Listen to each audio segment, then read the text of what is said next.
Yes, them have the heart of a pagan. The children have the heart of a lion, I know. Evil a move with Satan. Righteous trod in the countenance of the Almighty One. Wyclef, your mission is a difficult one. It always is, sir. These are photos of Aya Bongo. She's to be deported back to a hostile country. You cannot let this happen.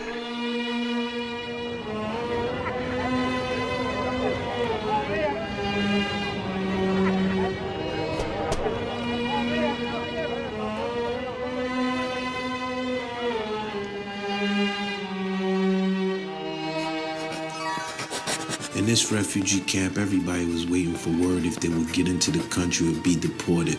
Them have the heart of demons. The children have the heart of a lion, I know. Evil a move with Satan. Righteous walk in the countenance of the Almighty. Them have the heart of a pagan. The children have the heart of a lion, I know. Evil a move with Satan. Righteous walk in the countenance of the Almighty One. No, them have the heart of demons. The children have the heart of a lion, I know. Evil a move with Satan. Righteous walk in the countenance of the Almighty One. Respect the father of the prophet Moses and Abraham. You have to respect the father of Jacob and Solomon. Respect the creator of many nations. He made the birds, he made the bees, the fishes of the ocean, and fastened them together with his mighty. And he made the man, he made woman, children, the future of the land. So who is due to disrespect the creator, man? 72 nations bow down and crown him conquering one. It would be beautiful in the sight of Jah the Holy One to see the unification of my nation. Them have the heart of a pagan. Watch them. The children have the heart of a lion, I know. Evil a move with Satan. Righteous walk in the countenance of the Almighty One. Them have the heart of demons. The children have the heart of a lion, I know. Evil a move with Satan. Righteous walk in the This is Church of Yahushua 144. First circle, second circle, link up.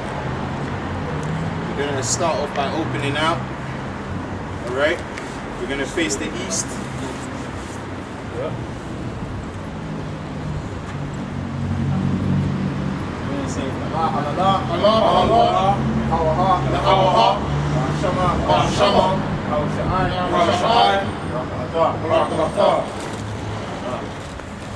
I want to give a shalawama wahaba to the sincere brothers, and also the sisters. There's not that many sincere brothers, so I'm gonna say to the sisters, man, right? Because the brothers are not sincere. That's a fact, and we're seeing that from the way they've reacted to the new wine, right? So through the Spirit, we know that the brothers are not sincere, man. They're not sincere. They're bullshitters. But so today we're gonna go into the tribe of Levi. Alright, as you can see, we got the Malaka, Kahana, Karatha. Right, he come out to support, you know, not to be boastful, but you know, Karatha is the should I say the top, the #1 Levi in all Israel. Okay? Because what, that's Apostle Tahara's brother, man. He goes back to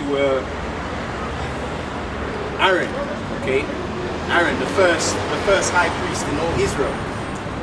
So he's a serious brother right there, man. That's a serious spirit reincarnated through the Spirit, man. Alright? And it's funny because the Most High has got Apostle Tahara in America and he's got Karatha over here. See? So he put half over there, half over here. Gave them a priest over there, gave us a priest over here, man. Right? And those with spiritual eyes can see what we're saying is the truth, man. Right? So yeah, Karatha, just hold the tank of water.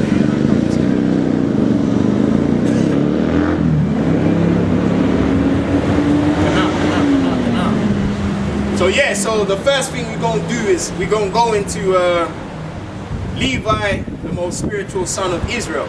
Alright? Right, so concerning the tribe of Levi, we must first go to the very beginnings of his entrance into the patriarchy. So, Mayama, get Genesis 29 verses 34. So we gonna go into Levi, man, and what Levi Lawaya actually means, alright? Gonna bring some understanding. Yeah. No, when he's reading, step forward. Just step forward. 34. As we get our loud as well. Okay. This is Genesis chapter 29, verse 34.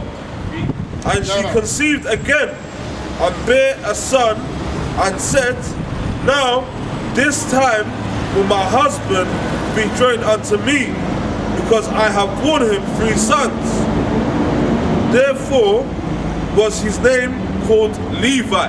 Therefore what? Therefore was his name called Levi. And when you go in the Lashawana Kwadasha, Levi is what? Lawaya. Alright? So we're going to break it down, man, to give a better understanding as to what that pertaineth to. Right? Bring more clarity, man. So Leah basically exclaims, right, that her husband will be joined to her now, because Levi means to join. So Levi is basically the joining tribe.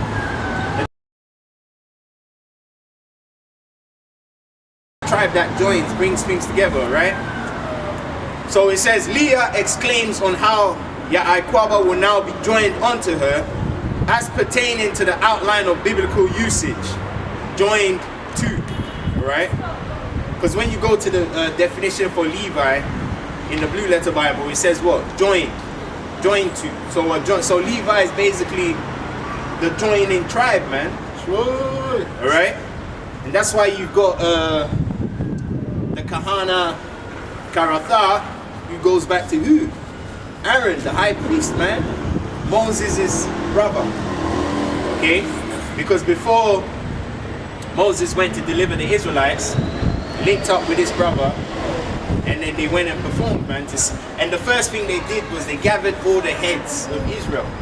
And then he showed them the signs, and then they believed, man. You know, so maybe Shah season is when brothers are going to believe, innit? Because right now, we could be anybody. We could be any niggas just chatting rubbish, innit? Yeah, exactly. Right now, yeah, that's. I think that's what goes on in their mind right now. Like, look at this guy, man. This guy's Aaron. This guy's this and that. They don't believe it because They ain't gonna believe it. that's how check is. That's the reason why the Most High gave the power to Masha'ah for him to have, you know, that strong stuff. You know, turning into snake, just like to operate some miracle for them to believe like, oh, this guy is for real. Because even Yahweh Shai, you know, when you read about him, it says that after he performed the miracles, that's when his disciples believed in him. You know, so maybe he's going to get to that. You know, the Most High is going to have to give us spiritual power, man. And then brothers are going to believe. You know, so Levi, alright, is what? La Wa Ya. I'll write it in Lashawana Padasha. La Wa Ya, man. See that? La Wa Ya. So that's Levi, La Wa Ya. Alright? Get into that. La wa ya.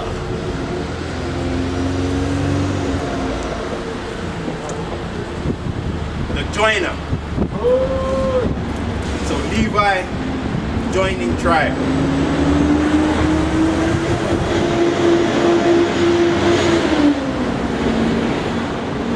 The joining tribe, right?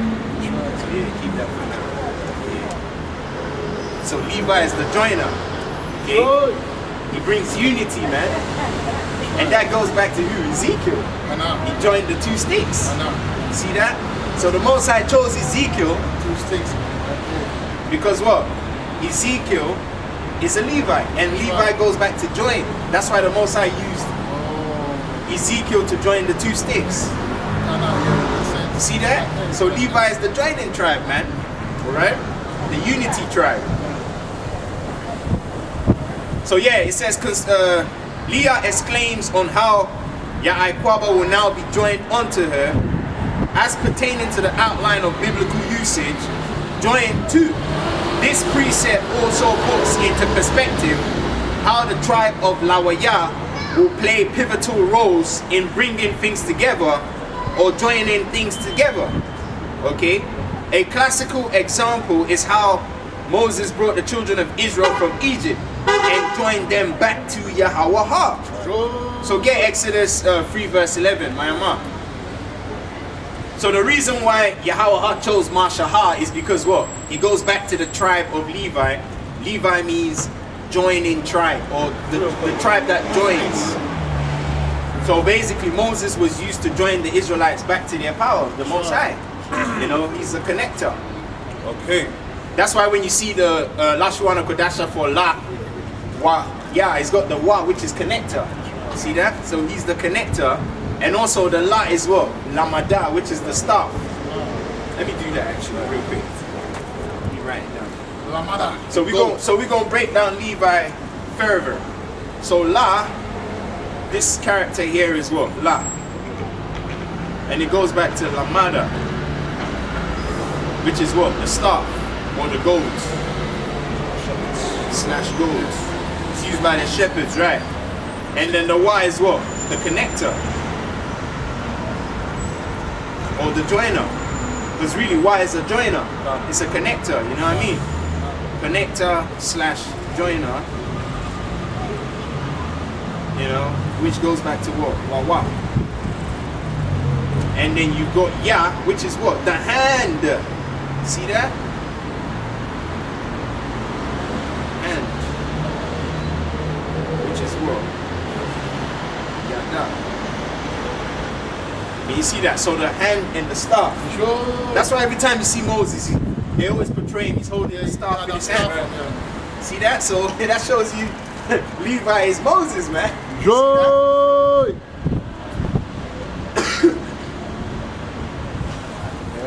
Because that La in Levi, because Levi is what? Lawaya. So the La in Levi goes back to what? Lamada, which is the staff or the goat. So Ezekiel now comes through the Spirit, and the Most High uses Ezekiel to join the two Lamadas together. Come on, man. Because the Most High is artistic in everything that he does. Nothing he does is a coincidence, and there's a science behind who he picks and why he chooses certain individuals. You know? Like for instance, if you go into Aaron goes back to what? Money box. Money chest, yeah, you know? Yeah, which one is that? Get the definition for Aaron. It says light bringer, but it's... So that shows all the tithing, all the money. It's meant to be going to this brother, man. But brothers are so wicked, you know? They don't even want to give the Most High what he deserves, man. That's supposed to... Yeah, they're supposed to be giving the money to this brother. Yeah, let me get the board, innit? Oh, the boards. Yeah. Because I didn't do the numerical value for Levi. So the numerical, Shalawama. Yeah. The numerical value for Levi is, so La is what? 30. Y is 6. And Ya is 10. And that's 46. 4 plus 6 is 10. That goes back to 10%.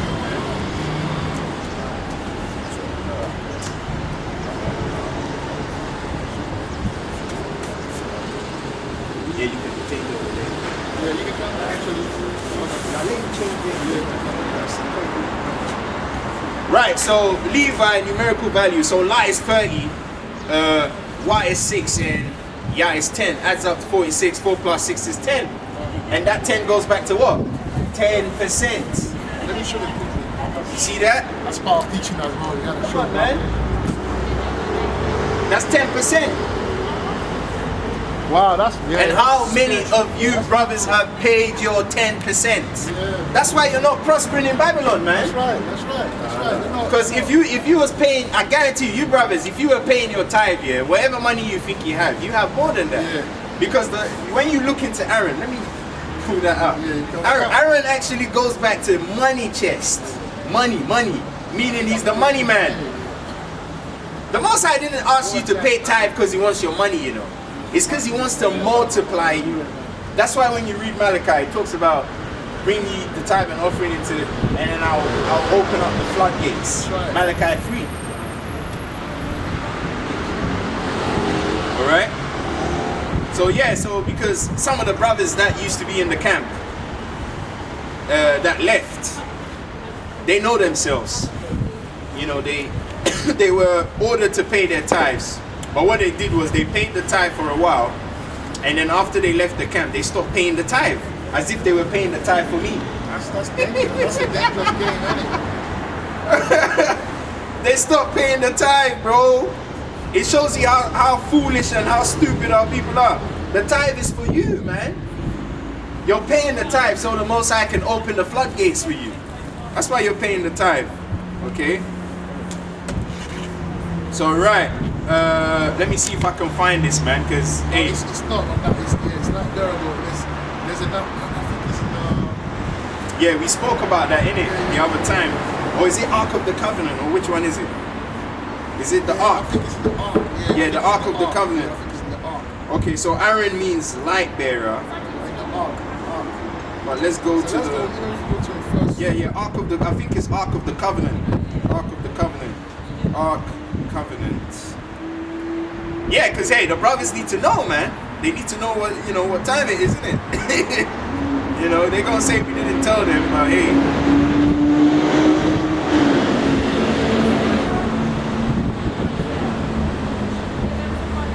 Get Malachi chapter 3. Malachi. Oh, it's got your phone. Okay. Yeah, it's Ark of the Covenant. I mean Numbers 14 and 44. Yeah. Let's see if I can find it. So we got Ark of the Covenant. Yeah, look, Ark. It's Ark basically. So Numbers 14 and 44, the word you want is Ark. And when you go to the word Ark, it's the same word for Aaron. Wana. And you see it says Aaron over there.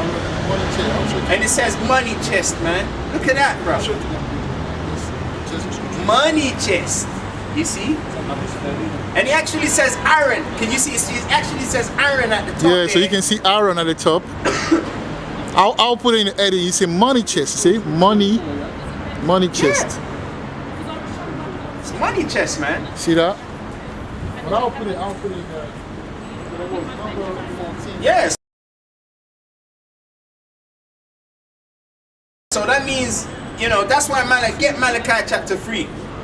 You see, so brothers are so stupid. We told them to pay the tithes, and they're like, oh, why do I need to pay my tithe to Karatha? I'm not in the church of Yahweh Shai anymore. But that still don't take away from the fact that that's Aaron the high priest, bro. Which verse? 3, I think verse 10. What's 9 Malachi 3 and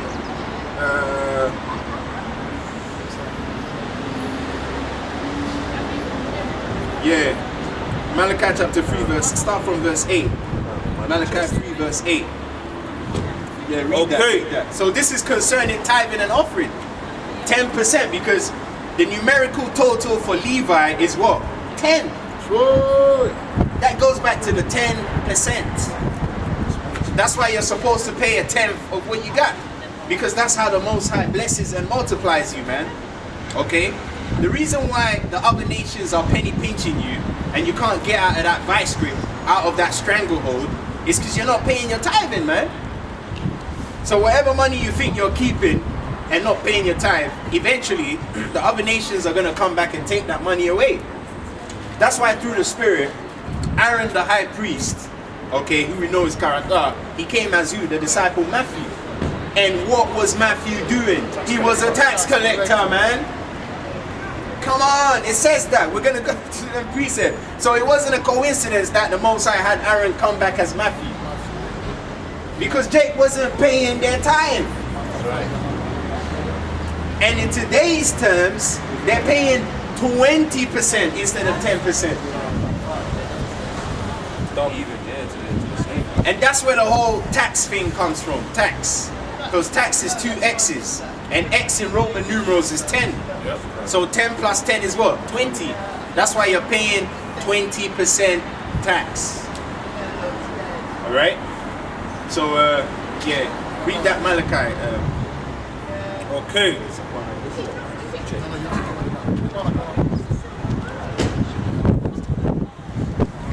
So this is, you have robbed Yahweh. This is Malachi chapter 3 verse 8. Bring it up. Will a man rob Yahweh? Will a what? Will a man rob Yahweh? And you see the reason why you Jakes in West Africa as well, the reason why you're not enjoying your resources is because you're not paying your tithes, man. Okay? The Most High gave you the land flowing with milk and honey. You don't give him his 10% back. So how are you going to prosper? You can't prosper, Because man. that 10% goes back to sowing a seed. Like for instance, a farmer who doesn't keep his seeds, he ain't gonna have no produce. No crops. Like for instance, when you buy let's say you have an orange field, right? And you eat the orange and you chew the seed as well. How you gonna plant to get the orange back? That's what the tithe represents. So the seed in the fruit is the 10% of the actual fruit. So in the wisdom and understanding of Yahweh, even the flipping plants, the fruits are paying tithe. Oh yeah, they're paying that. Yeah. The fruit are paying the tithe. They're paying their tithe. That's the seed, man. So that's the 10% because the seed is not as big as the fruit. It's just a tiny little. So that's the tithing of the fruit. So the fruit can come back and be regenerated. That's the science behind making money out here, man. That's why the tribes are suffering, because the Levites are not getting their 10%. That's why you guys are not prospering out here, man. Okay? And the ones of you that think you're prospering, everything that you're building is in vain. It's all in vain, man. Yeah, John 12:24. Verily, verily, I say unto you, except a corn of wheat fall into the ground, into the ground and die, it abideth alone.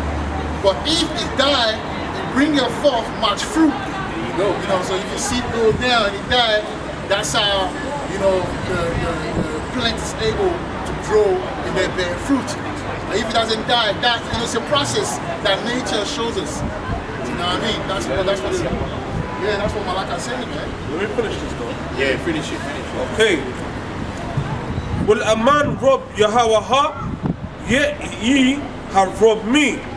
But ye say, wherein have we robbed thee? In tithes and offerings. Verse 9. Ye are cursed with a curse. We are what? We are cursed with a curse. So all of you that are not paying your tithe, you're cursed. For When ye- did Yahweh do away with the law of tithing? So that means you're still supposed to pay your tithe. Especially now that we've shown you who the high priest is. You're meant to pay it, man. The first high priest in all Israel, bro. Okay. Alright? For ye have robbed me, even this whole nation. Verse 10. Bring ye all the tithes into the storehouse, that there may be meat in mine house. There you go. And you don't have and also they might say, oh, but I ain't got a farm. I ain't got crops, because that's talking about crops and, you know, but you ain't got a farm, you ain't got crops, but you're getting wages though. So that's like rehearsing the righteous act. So you still have to pay your tithe, man. There you go. And prove me now, sir, herewith, saith the Lord of hosts, if I will not open you the windows of heaven and pour you out a blessing, that there shall not be room enough to receive it. There you go. That's why a lot of you brothers are not blessed. You know, the elect brothers, the Most High is going to make you suffer for not paying your tithe, man. Alright? Those of you that are destined to be part of the 144,000, you're going to be struggling out here. Because you're not following a simple spiritual code. And we gave you the analogy with the fruit. Alright? You don't eat the fruit and chew all the seeds, because there will be nothing to bring the fruit back. Separate the seeds, man. There you go. That's the separation. That's the tithe. That's the cutting the 10% out of the wages, man. That's how you keep the money flowing. That's how you keep the milk and honey flowing. By paying your tithe, man. See that? Exactly. And that's why through the Spirit, the Most High put the Spirit on the Levites to come back as missionaries. Come and take over the land, man. See that? Because they didn't pay nothing. And they had to go and work for free in America and the islands, the Caribbean. That was the recompense of not paying your tithe, man. Yeah, it's true, but they went back to Africa. And you would think that these are Edomites were actually feeling deep into it. These are coming back. And when they came back, they came up with the Christianity. Who can do it better other than Levi to show you how to get back? Because these guys were living like animals, man. Idol worshiping, sacrificing to this and that. So yeah, that's the spirit, And if I man. start counting and just giving up the laws, Yeah. full Levi for that. Only Levi can do that, man. Esau ain't gonna come with no, breaking down the word, showing you like he did. Obviously, they came with the white Jesus, not because their mothers were Edomites. They bankrolled it. The thing is, the Amalekites bankrolled the Levites to come to West Africa and exploit the people. That's what they did. Because the thing about Amalek is he's a cunning individual. He's not going to be on the scene. He'll be the hidden hand. Because the Amalekites, what's that guy's name? Alayapatazar. The money man of Edom. Eliphaz, yeah, Alayapatazar. So he's basically the financial muscle. You understand? So he would pump the money into Levi and say, yeah, go, let's take over. And that's how they were in the background, pulling the strings, man. Because you got to remember, Levi married into the Edomite tribes. That's another thing people don't know.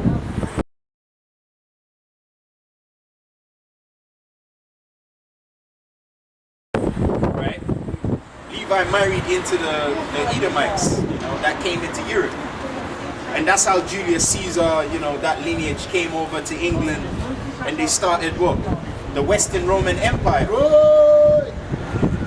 And that's the brother over there, man, who started that, because he came back as Julius Caesar as well.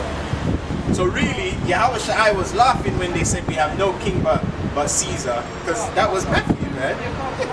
That's why he told them to pay their tithes. Caesar what belongs to Caesar. Because Matthew was Caesar, man. Because what does Caesar go back to? It goes back to what? C-section. Caesar. Seventh. Because that C-section is cut in the womb. And who cut the womb of Egypt for the Israelites to come out? Moses, man. Levi. You see? So we're not making this thing up, bro. This is serious, man.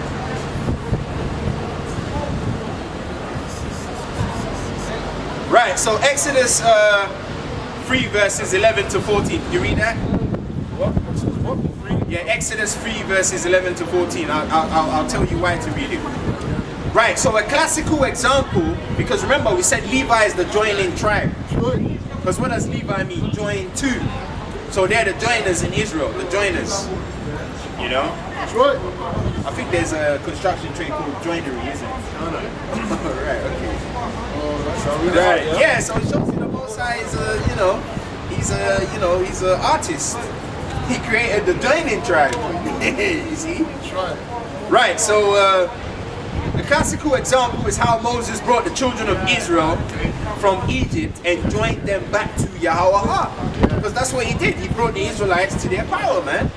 So Exodus 3 verses 11. Okay, so this is the mission of Moses. Exodus chapter 3 verse 11. And Moses said unto Yahweh, who am I, that I should go unto Pharaoh, and that I should bring forth the children of Israel out of Egypt? Verse 12. And he said, certainly I will be with thee, and this shall be a token unto thee. Read up to verse 14, yeah? That I have sent thee when thou hast brought forth the people out of Egypt. Ye shall serve Yahweh upon this mountain. Verse 13. And Moses said unto Yahweh, behold, when I come unto the children of Israel, I shall say unto them, the God of your fathers, The God of who? the God of your fathers, Right, have sent me unto you. right. And they shall say to me, what is his name? What shall I say unto them? Verse 14. And Yahweh said unto Moses, I am that I am. And said, thus shalt thou say unto the children of Israel, I am hath sent me unto you. There you go. Yeah, that's it on that. So hey, so Moses was sent by Yahweh to bring the Israelites and come and join them back to their power, like a marriage, you know, like a marriage ceremony. Because that's what happens in a marriage. He joins two couples together. So Levi is the joiner, man. Yep. And then Levi is married to Yahweh, so that's why Levi should be careful how he tread in his shoes. But you'll be the hardest as a Levi to play around. But the Most High got you, say, yo, you're mine. You know what I mean? Yeah. Hey, that's why that young Levi needs to be careful, you know? Because he's playing a dangerous game, man. You're playing a you're starting to see spirits and all that. You know, like me and the Kahana was talking the other day, when you start seeing stuff like that, you might think it's a demon, but sometimes you can mistake an angel for a demon, because demons are actually not scary looking. They actually look, should I say, like for instance, when you see an Edomite and you see a Jake is more likely to run to the Edomite because they perceive the Edomite to be passive, or to be effeminate or soft. That's how demons are. They're passive, man. They're very effeminate. Like Satan, if you see Satan in a physical form, he doesn't look terrible. He doesn't look like a macho man. An angel of light, you say. Exactly. He looks very subtle and very seducing. He's a deceiver. He's a deceiver. Okay? You know what I mean? He's effeminate, basically. His voice. He's very feminine. But he's the devil. You know what I mean? But when you see an angel, you're going to think that's a demon, bro. Because the angel is looking terrible. The angel is looking scary, man. Okay? He's going to have some red eyes. He's going to be dark, burnt like in a furnace. He's going to have his afro sticking out like what you see in the Dragon Ball Z cartoons. So you're going to freak out and be like, yo, I just seen a demon, man. And that's what Samson's mom saw. When you read about Samson's mom, she said she saw an angel of the Lord and it was terrible, man. Okay? So you got to understand. In West Africa, some people see them when they fall sick. Yeah. Or you never be the same. Me and Malaka was saying that a lot of the crazy naked brother that you see, or women that you see in West Africa, they're seeing something that made them act like that, man. Yeah. You know, and you even go to Isaiah, the prophet Isaiah, saw an angel. That's why you told him, when he saw, he said, look, go and get naked. That energy got him to be naked for what? 3 years. Yes. So you don't play around with these things, man. Yep. When you see this thing, the Most High is showing you, really is showing you mercy when you see it and nothing happened to you. But if you carry on with your rebelliousness, your rebellion, one day you're gonna witness, man. Yeah. One day you're gonna see it, bro. That's serious. And also, every brother has an angel assigned to them. That's right. And sometimes when you're fucking around, that angel can reveal himself to you.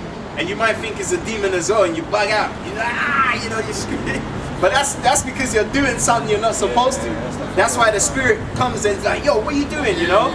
That's why people freak out sometimes. We might get a chastisement, or you might get a worldly judgment come your way. You know what I mean? Yeah, there you go. It's dangerous, man. You can't miss around.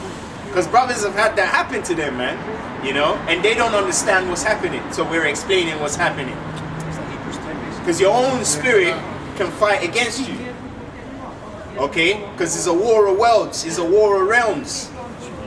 The spirit warreth. Doesn't the scripture say the spirit warreth against the flesh? Yes. You're in the flesh, so the angel is a spirit. Right. So, you know, if you're not doing the right thing, like you're eating pork, you're sleeping with the next man's wife, you know, you're where you're not supposed to be, that angel will reveal himself and you attack you, man. And that's how people bug out. Okay? So So every time, if you attack, if you do those spiritual attacks all the time, you see me, and that because your spirit is against, you're not doing the right thing. And your spirit is very frustrated now. So he's just like, he's chastising you. Yeah, man. You know? I don't know, man. So the spiritual realm is real. What you said there is, I'm just going sorry back to memory because there's a scripture, I didn't find it, but it says, like you said, that every brother has an angel side to them. Yeah. Oh, so I think also there's a scripture where it says that the angels, they cry to Yahweh when they see you going off. They actually cry. I forgot that precept. They weeping to Yahweh when so basically, you know, when you're going off, that angel who's looking over, he's actually going back to Yahweh, weeping. Look what brother is doing. He's crying for you on your behalf, you know. And he's telling also when you're doing good, the angels rejoicing to Yahweh, you know, report it back, you know. The same way you can be pissed out again as well. Same way you can be pissed off as well, eh? Right. Like the Malaka said. So yeah, so Exodus chapter 3 verses 11 to 14, a precept showing how Mashahar was used to deliver the Israelites over to Yahweh in a joining ritual, or really a marriage, as pertaining to his tribe's name definition. Because Levi means what? The joiner, or join to. Another example, okay, is Ezekiel, another Levite chosen by Yahweh to join the two halves of the kingdoms together. Because remember, after Solomon died, the kingdom was split in two. So the Most High commanded Ezekiel to get 2 sticks, and we're going to do that now. So, Mayama, get Ezekiel chapter 37, verses 15 to 17. Don't read over. 15 to 17. Ezekiel chapter 37, 15 to 17. So let's do the 2 sticks in it. So yeah, man, hey. We don't just talk the talk, we walk the walk.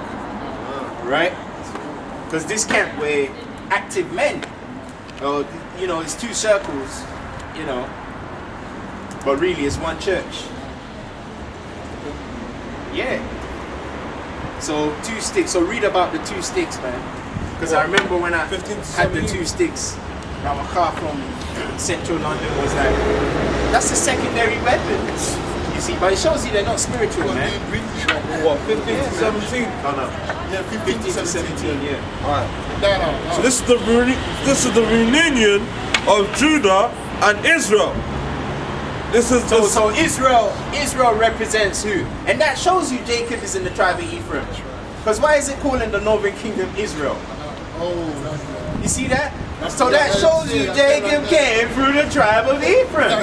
That's it right there, man. So what do the scoffers have to say about that? Judah and Israel. Okay, this is Ezekiel chapter 37, verse 15. The word of the Lord came again unto me, saying, Moreover, thou son of man, take thee 1 stick. Take thee what? Take thee 1 stick, and write upon it, for Judah and the children of Israel. Right, so do you want to come and do that, Malaka? yeah, I'm coming, Malaka. His companions, then. Right, that's it on that. Hold it there. Yeah. So it said, take thee 1 stick and write upon it for Judah and his companions. And for the children of Israel, his companions. So yeah, so he's going to do the Judah thing, right?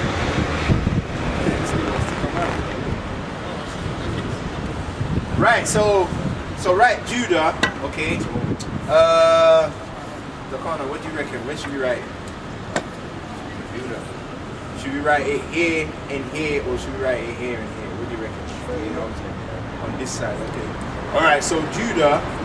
So just write Yawadaha. Okay? But write it in this way. Yeah, so go like, but you gotta start from right to left, innit? So start from here. So Ya, Wa. In Hebrew, yeah. Tell him. Yeah. Are you good at that? Or? Yeah. Yeah, man, this is spiritual, you know, because this brother goes back to Ezekiel, man. Yeah, Wa. What is the Book. Yeah, that's okay. Yeah. Ya, Wa, and then Da.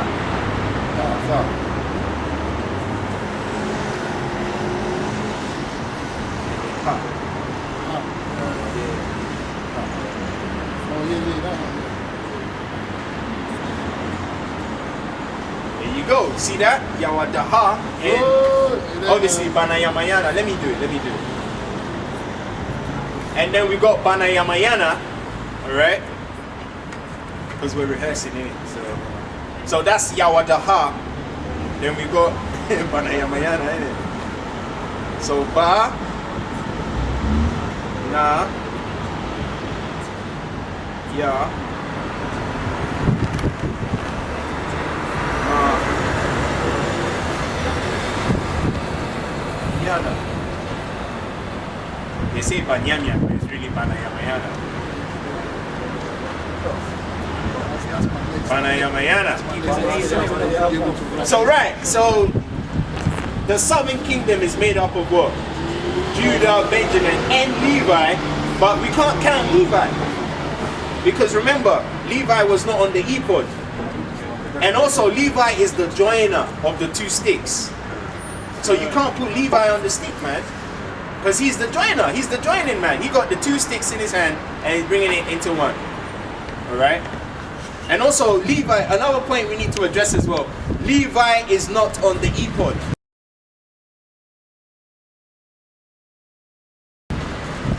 Because if Levi was on the ephod, that would make it 13 tribes. That's right. Facts. And through the Spirit, that's why the Amalekites call themselves the 13th tribe. That's right. See, they're showing you, man. That's right. That goes back to the Sanhedrin, man. Alright? Because Levi was exiled into where? Europe. And that's how they mixed with Esau and they came back as the missionaries. The brother went into that with the bastard children. And that's how a lot of the Knight Templars, you know what I mean? And that's how King David ended up in what? England. Through the Spirit, man. Because Levi had already come to set things up. So it was easy for Jake to now come in the Dark Ages and set up shop. And start all the royalty and all of that stuff. You know, so you know where we're going with this, man. Right, so we got Yawadaha and Banayamayana. So that will be the southern kingdom. Alright? And then we're going to do the 10 tribes. The 10 tribes. Right, so the first tribe. Oh, you want to? Reuben, right? Actually, let me start from here and then work my way that way. Right, so the first tribe we're going to get is Ephraim. Ra.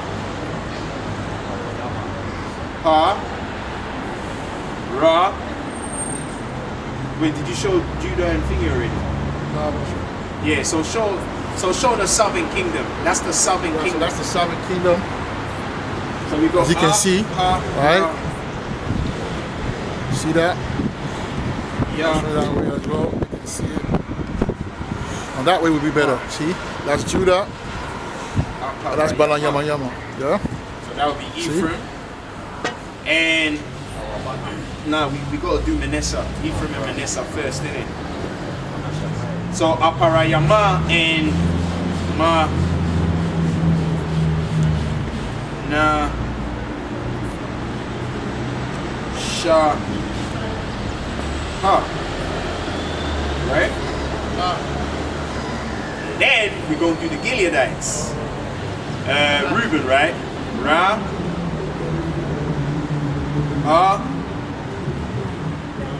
Wa Na Ra'awabana. Then we'll do Gad.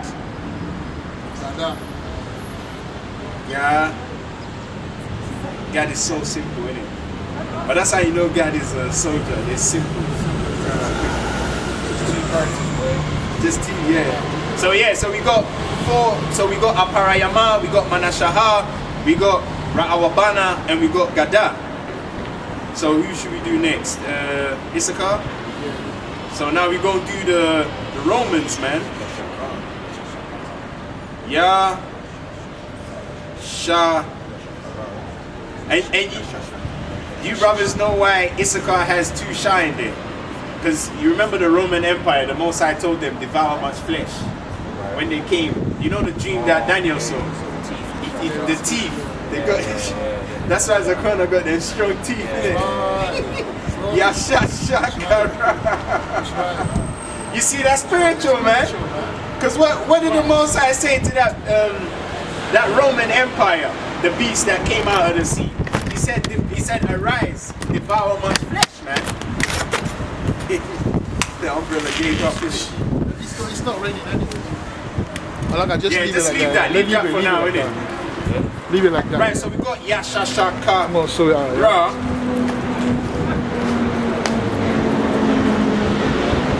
And then, who should we do next?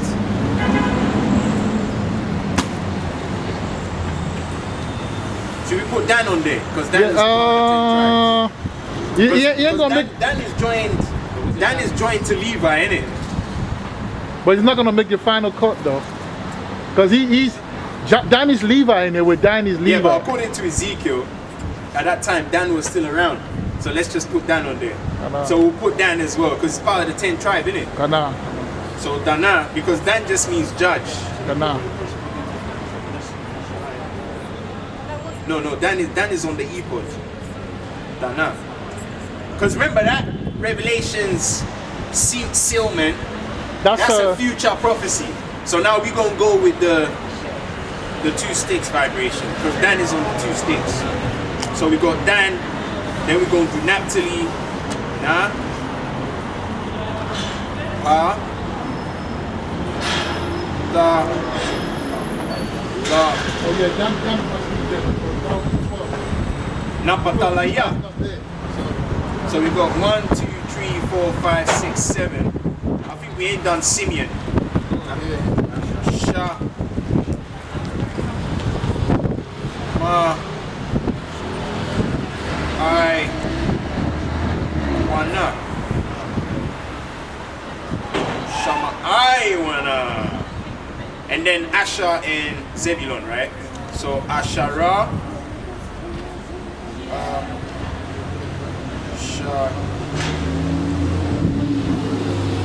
Asherah. And then Zabawalawana.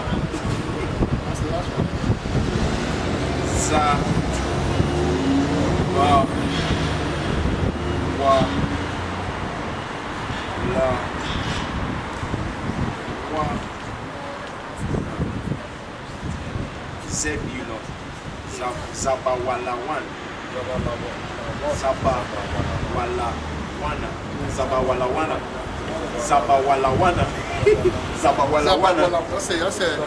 That's a heavy name, man. So yeah, there you go, brothers. So man. that's the 10 tribes. That's the northern tribes there, right? And that's spiritual, man. 2 sticks, Ezekiel. That's Ezekiel right there. For those of you that don't believe, that's on you, innit? You know, that's not gonna change who the brother is, whether you believe it or not. That's Ezekiel the prophet, and that's Aaron the high priest. Okay. There you go, man. So yeah, bind that together with the bands. And then yeah, let's get back to the lesson, man. So, and that's spiritual because what? Ezekiel was from the tribe of Levi. Yep. That's why Yahweh told him to join the 2 sticks, man. See that? Because Levi means what? Join.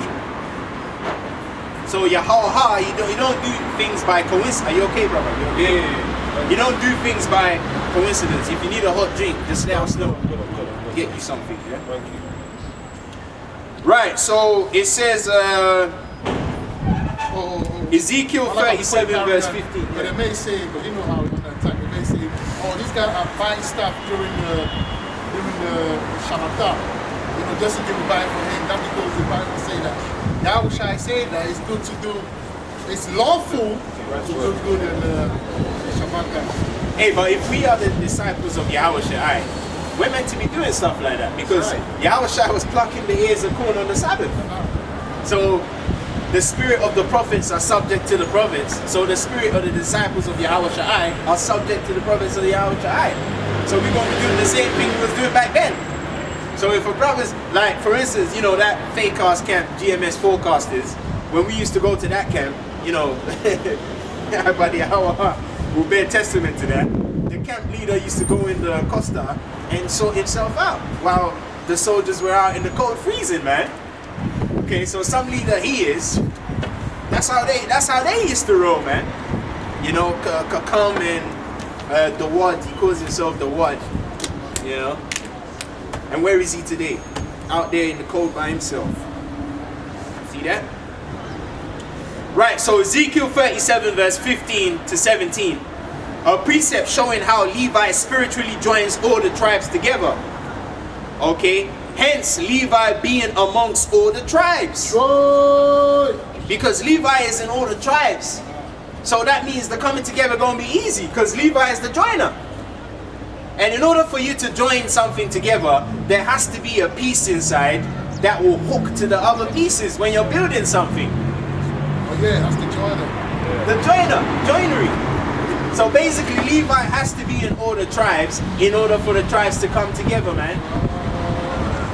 There you go. So that's your Levi breakdown in a nutshell. But we're going to carry on.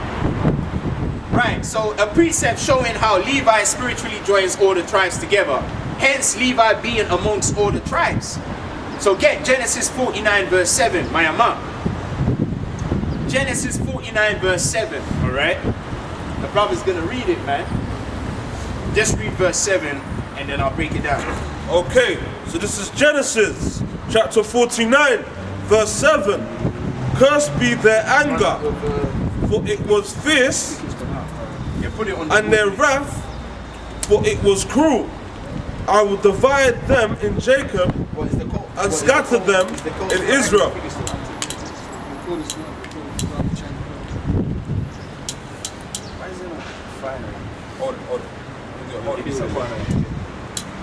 Nah, there's plenty of people. Maybe we have to switch it. Right, so Genesis chapter 49 verse 7. A precept showing how Levi will be scattered among all the tribes, which also puts into perspective the ephod, as most camps number Levi on the ephod. I've seen that. Have you seen that, Karatha? You know when they do the breastplate? Yeah. Even if you Google it right now, they put Levi on the ephod. They do. Why are they putting Levi on the ephod? Levi is wearing the ephod. Is it dead, isn't it? Oh, is it dead? New clothes. Yeah. So yeah, man, Levi is wearing the ephod. So Levi is not on the ephod, man. So it shows you guys need to come back to school. The fact that you don't know Levi is not on the ephod, that shows you need to come back to school.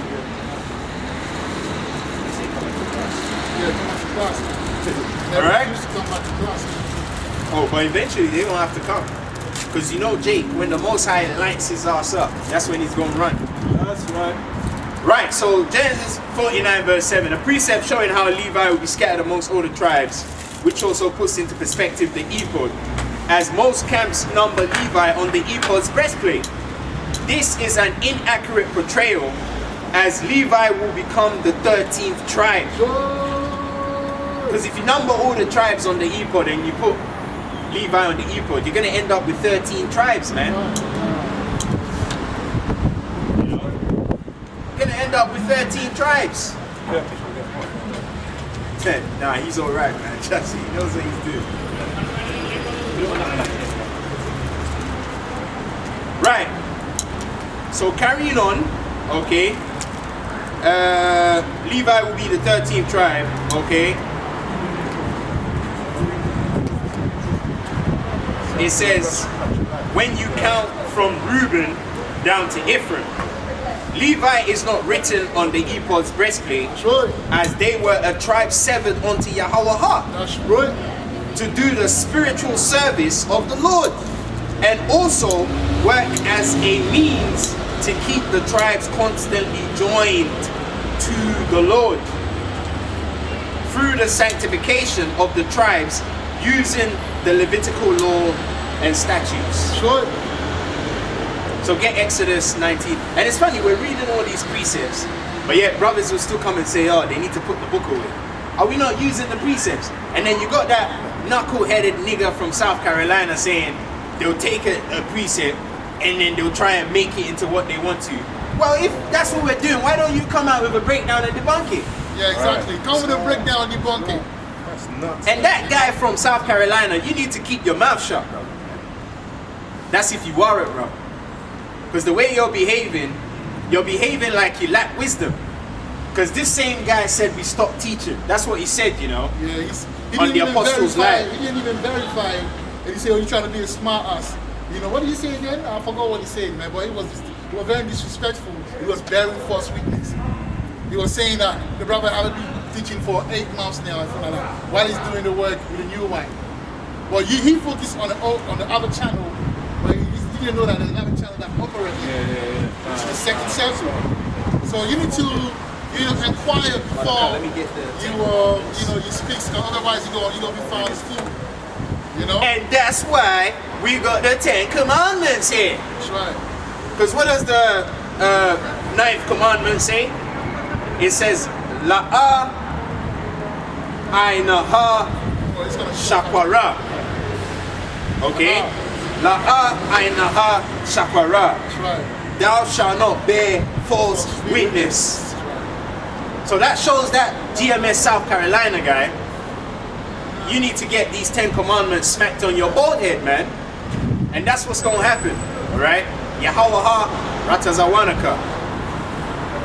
You're going to get these 10 commandments smacked across that bald head of yours. Because that guy, I've noticed he runs his mouth a lot, man. Yeah, because he has a lot of subscribers, so now he doesn't know that, but he has become puffed up.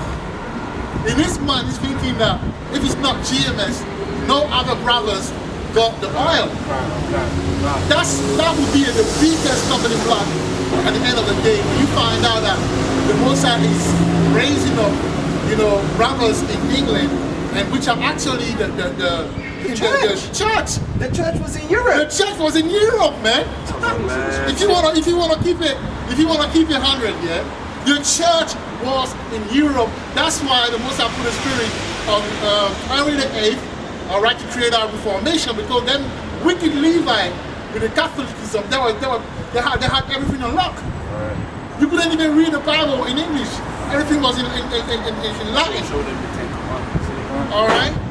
What's the scripture that come back a bit? Yeah, that was. Yeah, man. Yeah, so go up and down. So that's the 10 commandments in Lashawana Kodasha, right? And that brother from GMS South Carolina, you have trespassed in the 9th commandment. Thou shalt not bear false witness. Yeah, he was given to today. That's right. And I think a lot of brothers in the truth don't consider that knowledge is given unto the babes. It says it in the scriptures, man. Right. I mean, you can be in the truth for how many years, have all the precepts, and you can still be an old bottle, man. Yeah, and they don't value the brothers from England. They're thinking that we the head. The ones, yeah. But and that's why I love the Most High. Yahweh, man, he will always surprise niggas. They will always, when they're thinking that this is it, they got it. Yeah. They come with something else. Yeah. And that's what's happening right now. Therefore, that the water version, the water, doctrine was the high level. And now they're dealing with some wine. They're like, damn, what's going on? And because because they've already jumped the gun and said they got the whole thing on lock. That's why they're hating on it, man. Right. That guy, man, you need to keep your mouth shut, man. Because you're swimming with the sharks right now, alright? And you ain't going to be able to avoid us for long, because eventually Yahweh is going to give us access to you brothers. And you might think, you're more senior than us according to the flesh, but in the spirit, we're more senior than you, man. Because a lot of them are carnal. They're looking at us like we're some young men. What can they tell us? The elders are great. But we just told you that's Aaron the high priest, man. So what do you think this is? And also Zakwana Nakwama, who goes back to Cornelius, alright? He's a senior man as well. So what do you have to say about him? So you need to keep your mouth shut, man. Alright? Just keep making your little free videos a day and just mind your own business if you're not going to talk about the new wine. Because you're going to be sorry. You're going to be sorry at the assembly when you get these 10 commandments smacked over that bald head of yours, man. Okay? Because if you take your time and you study this new wine, there's no way you can say this ain't coming from Yahweh. There's no way. Bahashama Yahushua. There's no way, man. And that's very wicked, you know. You brothers are talking about a new one, but you never researched it. You never sat down and went into it and find out whether it's true or false, man. That's right. It's all evil, and the Most High is revealing, like we said, yeah, the new one is like the new one is the diamond tester. The Most High revealing that you brothers are not 100% like you claim you are, man. Definitely, you know, your material through the Spirit is not 100% because the new one is testing it. It's not. Because if you guys were, we're talking to you brothers in GMS, we're not talking about these IUIC, because we're going to break down who IUIC is. Right. That's what you don't understand, because Nathaniel 7 goes back to a very infamous Levite. That's right. For the wrong reason. That's right. Just like Judas is famous for the wrong reason. Come on. Okay? And Judas is already getting dealt with, man, right. through the spirit and power of Yahweh HaBashama Yahushai for speaking against the new wine. All you brothers that are coming up against the new wine, we told you you're going to get smashed. Okay, you see what happened to the other brother? No one knows where he is. When all he had to do was just keep his mouth shut and be in the assembly. But he wanted to be the champion now. And where is he now? Because they think they're fighting against us, but they're fighting against the Most High. Okay? Right, so Exodus chapter 19 verse 10, my Amar. Exodus 19 verse 10. So if brothers got any precepts, you can bring it out in regards to what we're talking about. Okay, so this is Exodus chapter 19 verse 10. And the Lord said unto Moses, go unto the people and sanctify them. Did you hear that? So the Most High told Moses, go and sanctify the people, man. Read. And sanctify them today and tomorrow, and let them wash their clothes. Right. Verse 11. And be ready against the third day. For the third day the Lord will come down in the sight of all the people. So notice the Most High told Moses to go and get the people ready for him. That's right. That's the same thing Apostle Tahara is doing, man. That's the same. That is the same mission Apostle Tahara was sent to do, to get us ready for the new wine. That's right. Because Apostle Tahara was sent to come and get us ready for this new wine. And he's already fulfilled his mission, man. That's right. Because all the 12 disciples' heads have been risen up, whether some of them believe it or not. The ones who have been severed onto Yahweh, you know, they're in the church, man, of Yahweh Shai. So how can you deny the power of Yahweh, the church of Yahweh Shai? See that? They're seeing it. They're seeing the heads are being risen up, okay? Because all these brothers that you're seeing, they go back to the men of the Lord in the scriptures, man. It's just that you guys are some knuckleheads. That's why you can't get it. That's the only thing, you know. It's stuck on the hamster wheel. I'm telling you, Malaka. That's why we said we go and speak to the sisters, because through the spirit, the women are more spiritual than the men now. And that's why when Yahweh Shai rose from the dead, he revealed himself to the sisters first. Right. Because Mary Magdalene, she's from the tribe of Gad, okay? And what does Gad go back to? The truth. That's why she was at the cross. She's a warrior. But the disciples ran away. You see that? She was a warrior, man. That's why Yahweh Shai used to hang around her, man. And then you got Tabitha. They were disciples of Yahweh Shai. Tabitha was I wonder who Tabitha is, man. So you guys... She better manifest quick. And the time is running out, you know what I mean? So you brothers in GMS need to stop cursing the sisters out, man. Because you guys are behaving like some tampon boys. Right? That's really what you're doing. You're riding the wave of Apostle Tahara. And you're behaving like some knuckle-headed niggas, man. Especially regarding the new wine as well. Right? That's what you're doing. That's why we tell the brothers humbly, if you don't understand the new wine, maybe it's not time for you to get it, but that doesn't mean you should run your mouth. Just keep quiet and let the sincere sisters receive the word, man. Because for the most part, the women and the children are going to be the multitude without number that's going to be saved. Alright? Right, so Exodus 19 and 10. a precept showing how Moses, Mashahar, is instructed to sanctify all Israel before joining them onto their power. So he was preparing them. He's like the prepper. That's why when Apostle Tahara came as John the Baptist, he was dipping people in the water. Because that's what Baptist goes back to. Okay? Baptist is what? John the Dipper. He was dipping people in water. It's like washing the meat, preparing the meat for the fire, man. Because the Most High said we need to bring our vessels as an acceptable offering. Clean. So that's why Tahara means what? Pure. He was purifying us by teaching the word on the YouTube and all that. And now the Most High has risen us up. He's reminded us who we are through the Ra'ak and the Shah. And now we're playing the double dutch. And brothers don't want to dance, man.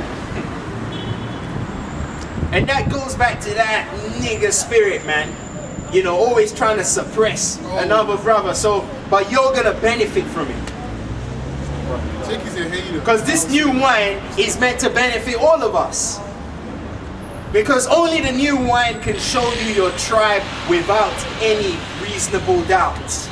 Only the new wine can do that. The rest is all guesswork, man. Yeah, you need, man. Because our Apostle Tahara thought he was Apostle Paul, but he's not. He thought Marshall was King David, but Marshall is not King David. So, you know, that shows you that this new wine is going to bring that clarity that brothers want. But they don't want it. They don't want it, man. You see that? So now, the Most High is going to teach the sisters, man. Right? So this is for the sincere sisters out there that are learning. Because the brothers are just, you know, like when you go to a party and you see Jake just standing there at the dance, just watching everyone dancing. That's what niggas are doing in the truth, man. You're not supposed to be at the party pocket watching. You're supposed to get involved. Because every time you go to the party, that's what Jake is doing. He's just standing there like that, just watching. Just lurking around, man. Fully. Yeah, fully, man. See what I'm trying to say? Waiting for the next fight. Yeah. You know? Man, in Chicago, that's the perfect place to kill someone. You know what I mean? To get someone else's woman or whatever, man.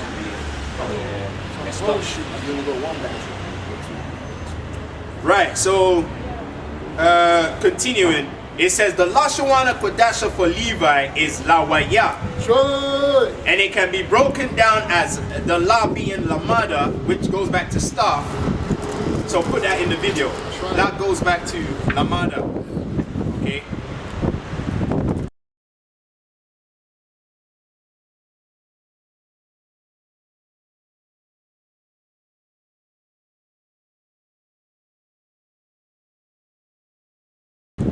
And the way you go and get that is by typing in gold. Gold. G-O-A-D. Lamada. Right, the wa goes back to wawa, which is hooks, and the ya goes back to yada, which is hand. Okay, so Levi will join the staffs of both north and south to the hand of the Lord, which is Judah, man. Because remember, last week we told you Judah is the hand of Yahweh. So Levi is the joiner, and Judah is the hand. So Levi will join the sticks together and deliver it into Judah's hand. And who was the fourth son after Levi? Was it not Judah? So the Most High knows what he's doing. And Judah was the fourth son. Levi was the third son. 3 + 4 is what? 7. Perfection, man. Most High is an artist, bro. Can't make this up.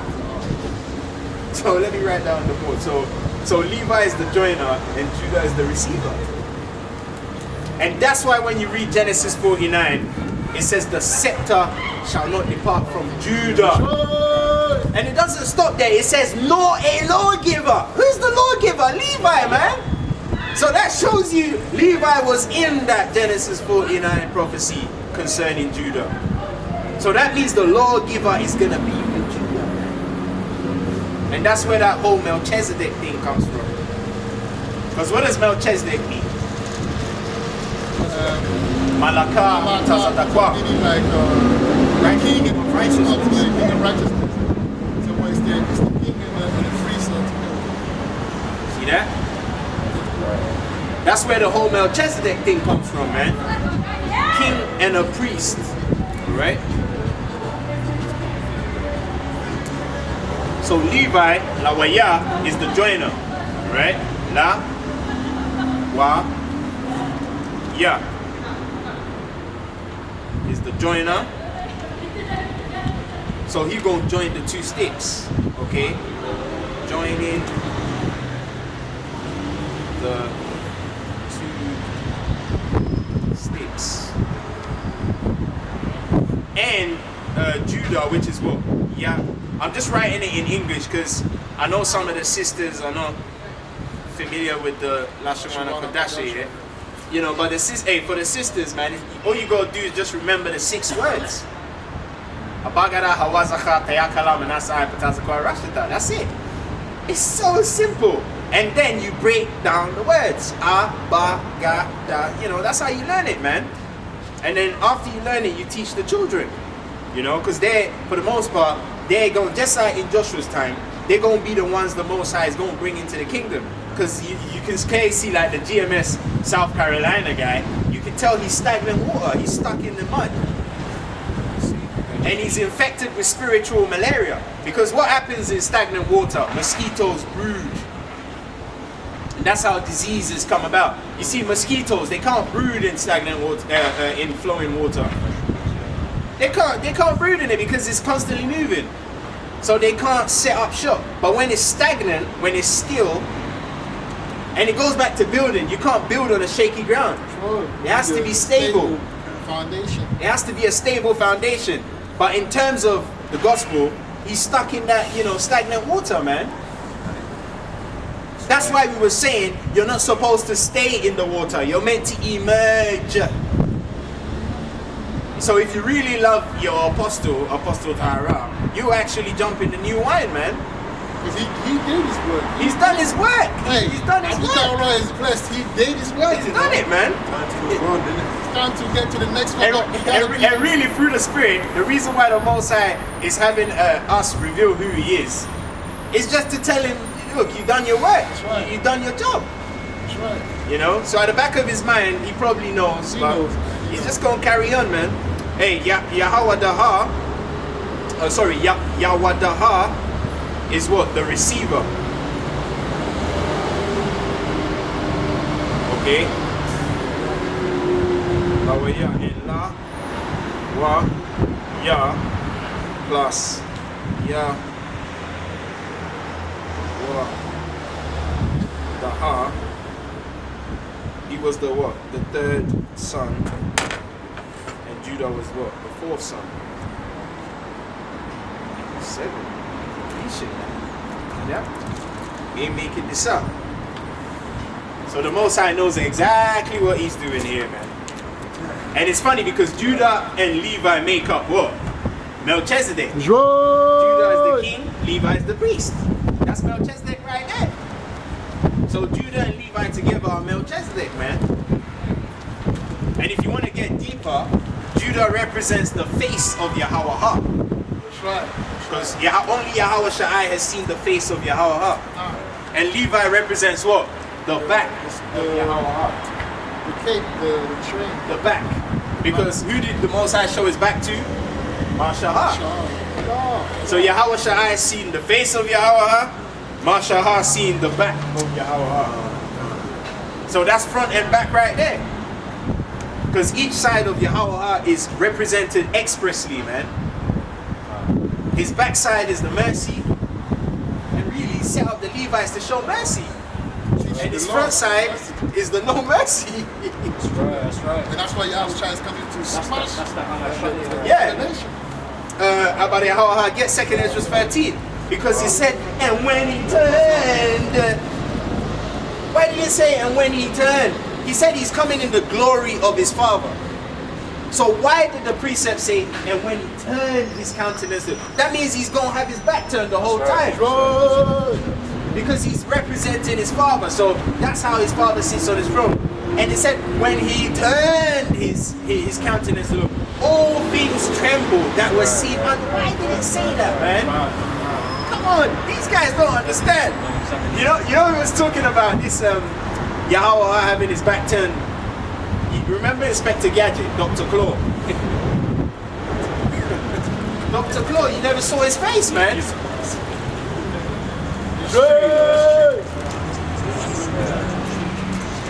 And that shows how powerful he is. You don't need to see you. That's why every time he's about to destroy when he was about to destroy the earth, he said what? The sins of men have come before me. That means he's watching it from his own perspective. He doesn't need to face us. He's seeing it with his back turned like that. He's seeing everything that's happening. Angels reporting to him, so we don't need to turn around and see. Yeah, that's why he said response.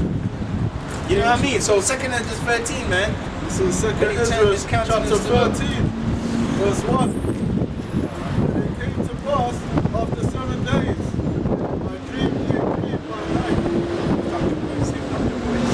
And lo, there arose a wind from the sea, and it moved all the waves thereof. And I beheld, and lo, that man waxed strong with the thousands of heaven. Right, the thousands of heaven, the 144,000, right? And when he turned his countenance, And when he what? And when he turned his countenance, So that shows you the Most High got his back turned. So when Yahushua comes now, he's representing his father. So he gonna come with that energy, man. that's right. And it said when he turned his countenance.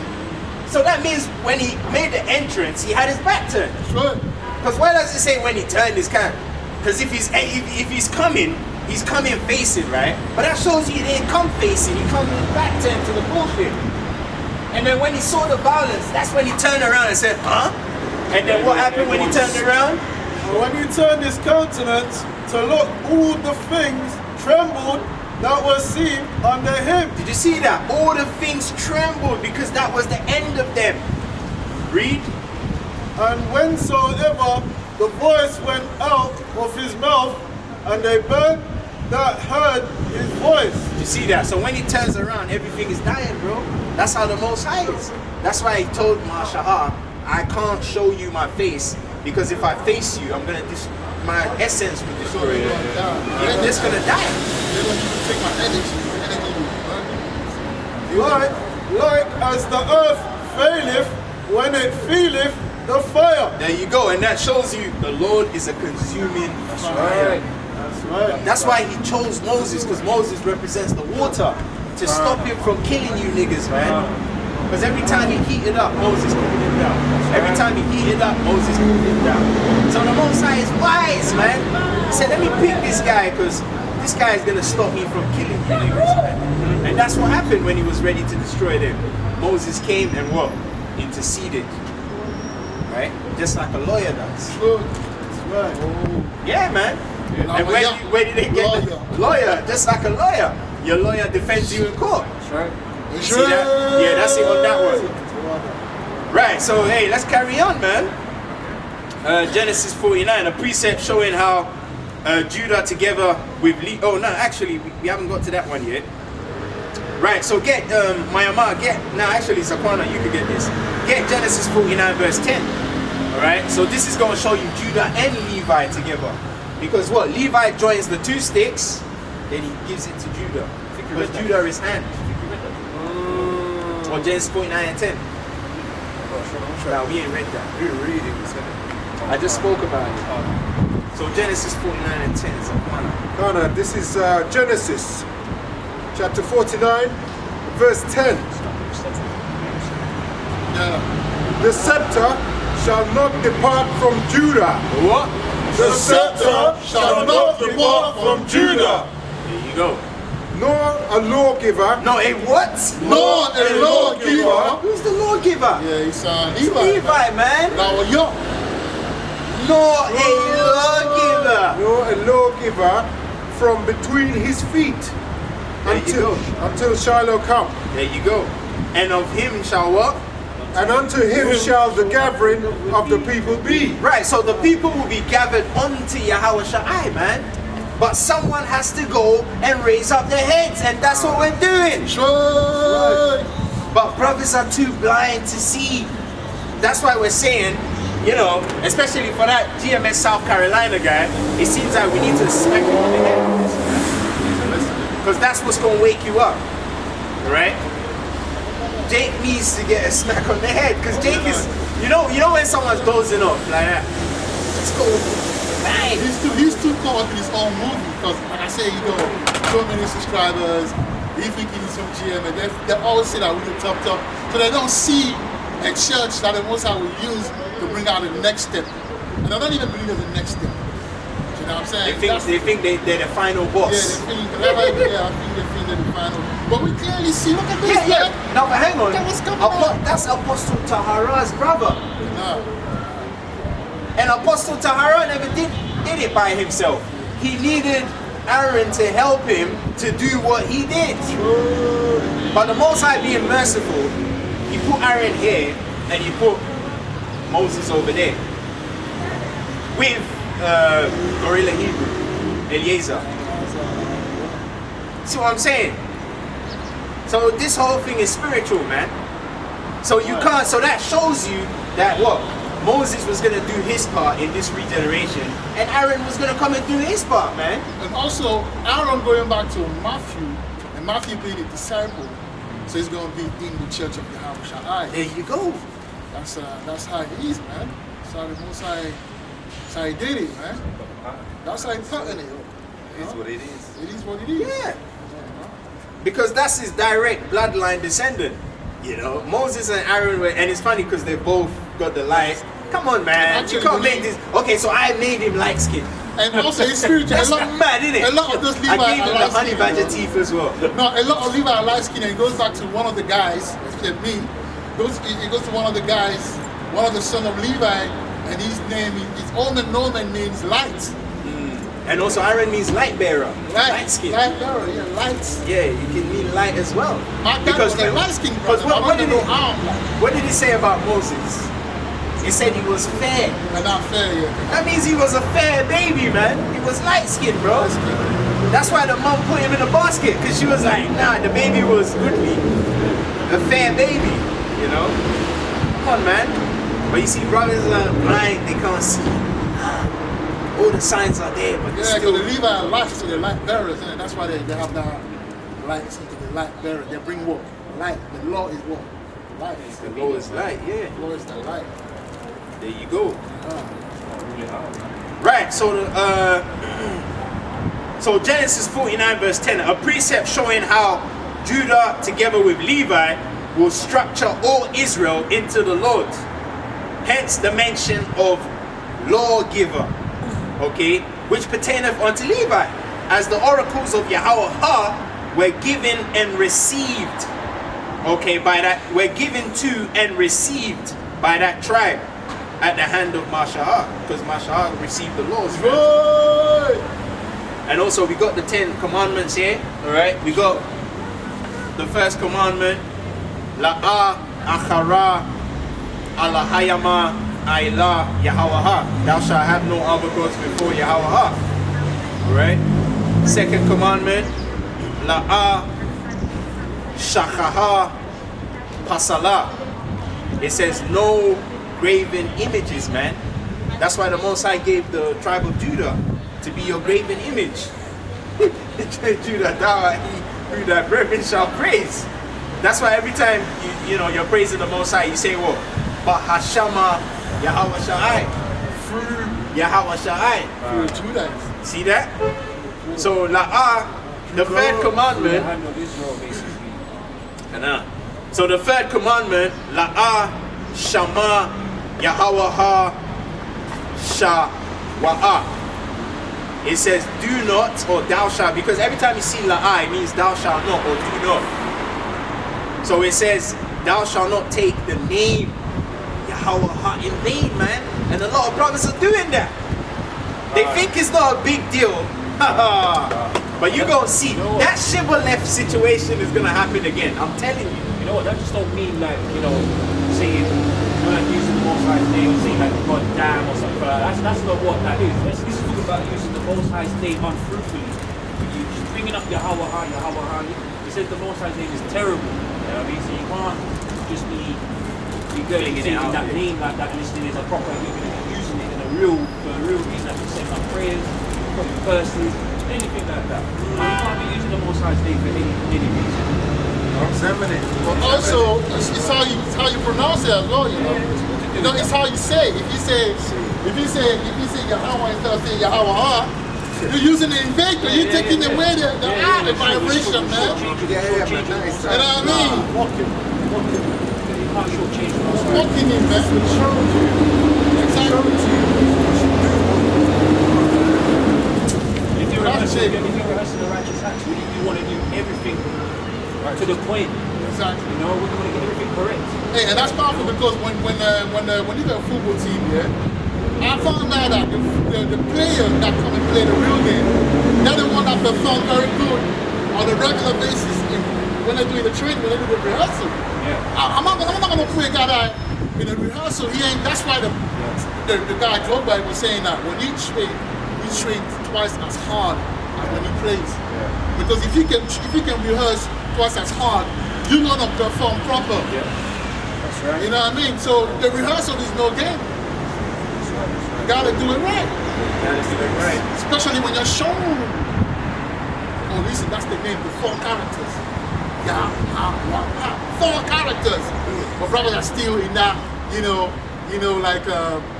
free characters. They want to be, in that English mind, state of mind, saying, you know what I mean?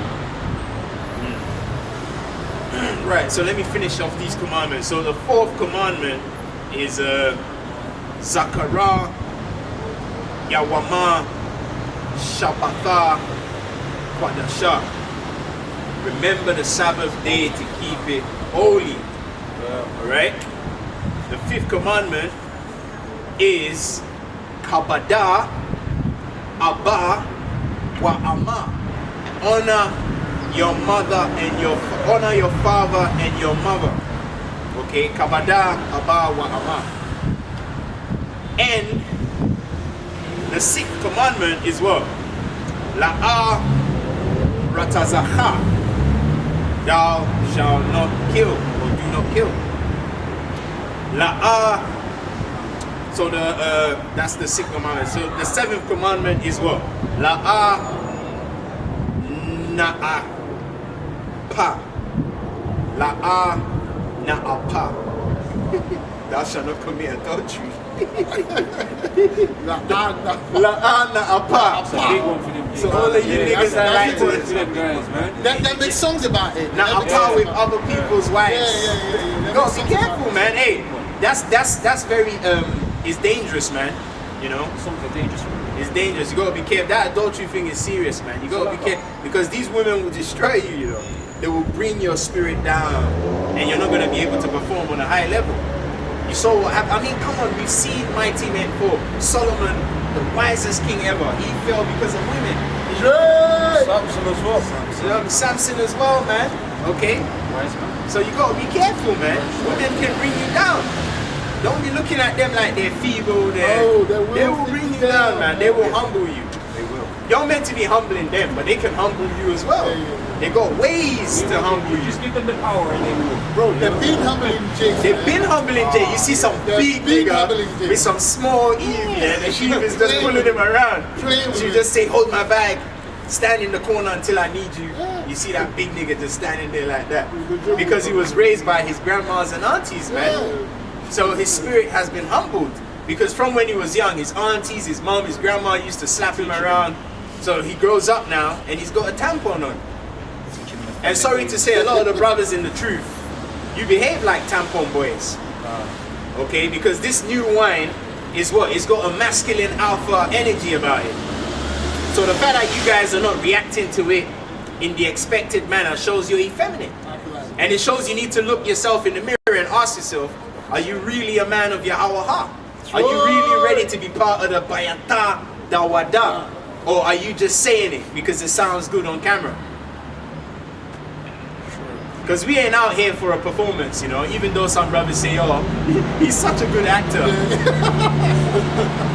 But when you go to the Bible, there's a book there called Acts. So what were we doing in the book of Acts? Were we not acting? Exactly. And acting goes back to what? Action. So really, we're not actors. We're about the action. That's why we're out here and you're nowhere to be found. Right, so the seventh commandment, La'ah na'apah, thou shalt not commit adultery. So you na'apah brothers, be careful, man. Not being around Na'apah brothers. the na'apah brothers, man. Yeah, man. Hey, all of us used to commit adultery back in the day, you know. But through the Spirit, the Most High is helping us, man, to come out of that madness. You know, because we know, you know, we're not able to get the kind of women that we want to get in this queendom, you know, because our women are destroyed and they've been passed around. Not the way they are, You understand? So, hey, that's part of the tribulation, man. Because he spoke about adulterous generation. You know, because you're gonna meet a woman today, she gonna tell you she ain't got a man. That's right. Well, she probably does. You know, someone around life and that, but then you need a woman, boom, boom, boom. Before you know it. It's a two-for-one combo, man, because they're not only doing it physically, they're spiritually doing it as well. Yeah, that's right. Yeah. It's not just the physical, you know. Let me finish this off. Right, so the eighth commandment is La'ah ganabah, which means thou shalt not steal. It's funny, man, because the adultery and the stealing, man, it's reminding me of one guy. I don't want to mention his name, but knows who he is. He's a thief and an adulterer at the same time. Right, so the ninth commandment. I stop it. Hey. Completion and infinity. The seventh and the eighth commandment. Yeah, because completion and infinity. 7 and 8. Yeah. Right, so the ninth commandment is what? La'ah ainaha shakwara. And this DMS South Carolina guy, you need to keep your mouth shut, man. I don't care what you think about us. You can go out, you can think we're retarded, blah, blah, blah. But eventually, you're going to come face to face with us, you know. And it's going to be a very unpleasant experience when I have to smack your head with this board. And I know you're going to sit in your car like you normally do, make your stupid videos and say, oh, those guys are crazy and all that. But when we finally come face to face, you're not going to like it, man. It's going to be a very unpleasant situation. That's if you're one of the men that Yahweh is even going to sever to be part of the elect. Yeah, because you never know. Because, hey, you never know. You might not be part of the elect. But if you are part of the elect, you're going to get this whack on your head. It's guaranteed, man. Because a lot of you guys need to learn, man. Yeah, give it to me so I can knock anyone coming with this bullshit, man. Then come Satan. You see that? So hey, now all jokes aside, you brothers need to be careful, man. Okay? Because this new wine is very, very, very serious. And you're gonna see, man. You're gonna see. You're gonna see how serious the new wine is. Right, so the ninth commandment, thou shalt not bear false witness. So the GMS South Carolina guy, you said you stopped teaching, blah, you know, you talk your talk. You're gonna be accountable for that, right? He bear false witness. Of course he did. You know, and he didn't even apologize because he hasn't even got the decency or the class to do that. So we'll see you when we see you. Right, so the last and 10th commandment is La'ah Hamadah, which means thou shalt not covet. Covetousness. And that's the problem with a lot of our people. Covetousness. That's I think that's the number one trespassing. Covetous. You know? When they see, you know, something, they want it, or they're jealous of it, and it goes. Covetousness goes back to jealousy as well. It's the highest form of jealousy. The highest form of jealousy, man. So that one's next is to commit the next step now. Yeah. You know, it's gonna come. You know, all of the wickedness comes hand in hand with Yeah, with that. Yeah, that's the stuff. Yeah, it's not with that. Because the man that you see the fire, you see some talent, some ability. The chicks starting to hate. They gonna hate. They gonna hate on you, man. Just like they're hating on the new wine. He hasn't even taken his time to go through the videos.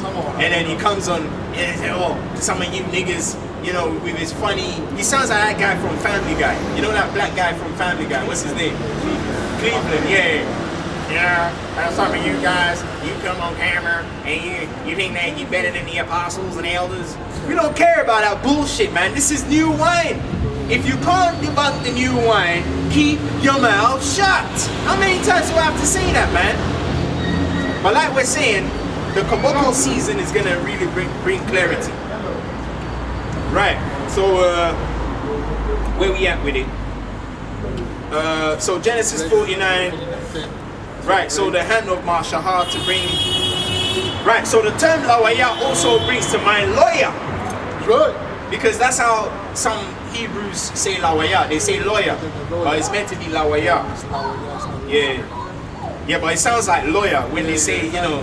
So the term lawaya also brings to mind lawyer, as Moses was the most famous Levite, was the first man to plead the cause of the nation in a similar fashion to how most lawyers today defend their clients in the courts of law. Also, most lawyers today will be from the tribe of Levi. That's right. Okay? Because your spirit will be subject to your profession. Right, it says, which is a highly respectable and well-paid profession. So, you know when the Benjamites are drug dealing and selling all their shit, eventually they're going to have to go and get Levi, and Levi takes all their money, innit? Just to keep them out of jail. So all of that hustle and bustle, just to give all the money back to Levi. Yeah, man. Because a lot of these criminals, you see how much they go pay their lawyers here, just to stay out of jail. Man, so it's like all of that risk, just to give it back to Levi. That's crazy. That's spiritual, man. And also when you're a lawyer, you're respected. It's a respected position, man. You see that? So that shows you the Most High, you know, took care of his Levites, man.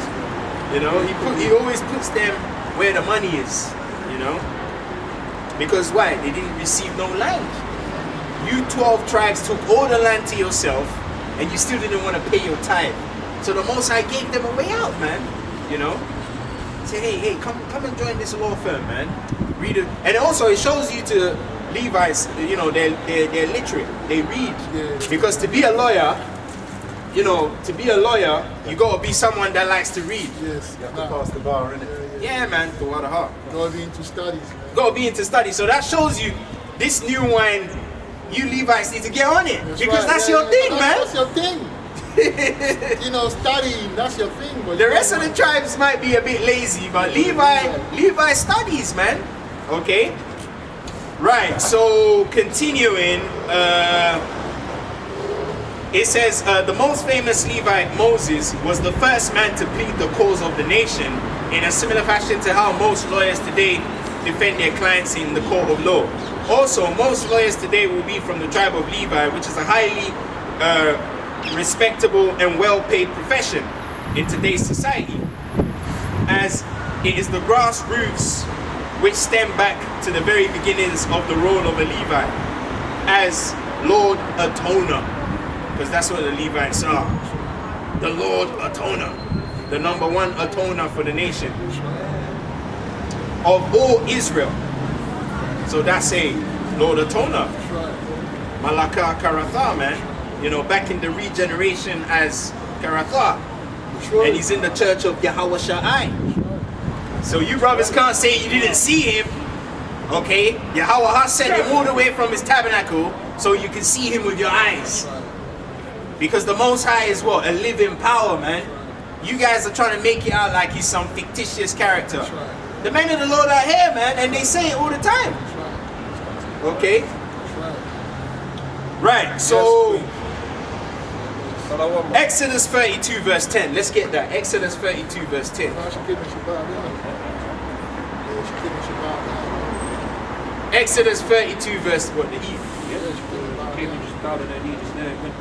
Yeah, man. You know, like I said, a lot of these Eves are gonna be saved, man. Because the reason why they're off is because of these, sorry to say, these fucking niggas, man. Just look at how these guys behave, man. She got to show love for her, man. For that, you got to 100%, yeah. Yeah, but I see it's because sometimes she's dealing with aspect to her, but she's dealing with demons. So sometimes when I see her, I leave her alone. When the demon are on her, I leave her alone. But she's intelligent. She's not stupid. Yeah, man, these Jade, because you don't know, like we said, we don't know her story. We don't know how she grew up. You see what I'm saying? Maybe she grew up without a dad. She got abused. There's a lot of stories, man. You don't know what she went through. That's what happened with Mary Magdalene. She was battling some serious spirits, and Yahweh Shai had to deliver her. 7 demons, man. You know? So yeah, man. So hey, a lot of sisters are gonna be saved, man. Sorry to burst the GMS bubble, because you know GMS are known to curse women out, innit? And they're known to curse Eve. Eve, don't like the Eve. so-called black woman. That's how I know that the Most High. You need to be careful, God, brothers. Go man. be careful, man. A lot of you got children. A lot of you got daughters. A lot of your mother, father, sister that you grew up with. And it's like you're rejecting your own. How you gonna reject your own? You know what I mean? We've read the precept showing that the reason why they like that is because of us, man. It's but us. the Most High is showing us the pain that he felt when we turn our back on him. He's showing us that through the woman. He's making us go mad because then you feel the pain that you feel. Because you're married to him. Exactly, you're his woman. They're messed up because we're messed up. We're messed up, We're yeah. leaders. Right. No matter what it is, if we're wicked, we're going to be leaders in wickedness. If we're righteous, we're going to be leaders in righteousness. And they're going to follow no matter what. We're leading. No, she came about it because she saw some men in order. She saw some high-level spiritual thing. She doesn't even know how to walk. She keeps saying things. So when we started to gain our power, I'm going to follow, man. They'll follow us, man. Don't follow us, man. Because Look at how the women right followed Yahweh Shai. ready. Now, look at how the women followed Yahweh Shai, because he was a man on a mission in order. So if we get in order with Yahweh, these, like you call them, so-called black women, she's going to get in order, man. But when you guys are behaving like some grandmas arguing at the hair salon, how do you expect the women to respect you? When you're behaving like some knuckle-headed nigger and you expect the Most High to bring the women back, that's not going to happen, okay? Because even with the new wine, like we said, look at how you brothers are behaving. You're behaving like, you know, some elementary school children. When all you got to do, like the brother said, be diligent and just analyze what the Rawakak or the Shah is trying to show you. But anyway, let's get back to it. Have you got the precept, Malaka? Yeah. Yeah, read that, Malaka. Okay, so this is Exodus chapter 32, verse 10. Now, therefore, let me alone at my wrath may wax hot against them, See that? and that I may consume them, and I will make of thee a great nation. Right, can you see that? So Yahweh was ready to destroy the whole nation. Okay? Because our people know how to poke the bear, man. They just know how to provoke. It's almost like that's like their number one talent, how to provoke. Anyway, let's carry on, man. So Exodus 32 verse 10. It says a precept showing how Moses stood. Now actually carry on reading. There's a bit more in there. Carry on reading, Malaka. Alright. Exodus chapter 32 verses 10. So go to like verse 11. Verse 11. And Moses besought the Lord his God and said, Lord, why doth thy why doth thy wrath wax hot against thy people, which thou hast brought forth out of the land of Egypt with great power and with a mighty hand? Verse 12. Wherefore should the Egyptians speak and say, for mischief did he bring them out, to slay them in the mountains, and to consume them from the face of the earth? Turn from thy fierce wrath, and repent of this evil against thy people. Verse 13.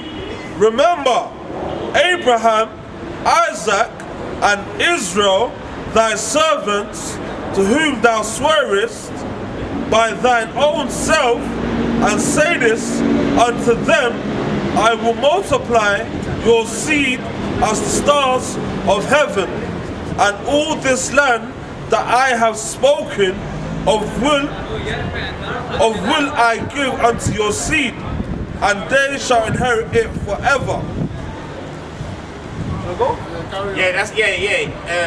So finish reading 14. Yeah, Verse read up to verse 14, Malaka. Okay. Yeah. Verse 14. And the Lord repented of the evil which he thought to do unto his people. See that? Yeah. It's mad, isn't it? Right, I'm gonna come forward a bit because I think my voice is a bit back. Right, so carrying on. So Exodus chapter 32 verses 10 to 14. A precept showing how Moses stood in the defense of Yahshua Allah as their lawyer when the Lord wanted to throw the book at them, because that's what the lawyer does. The lawyer throws the book at you. Yeah. Man says okay. Oh, Man's like okay.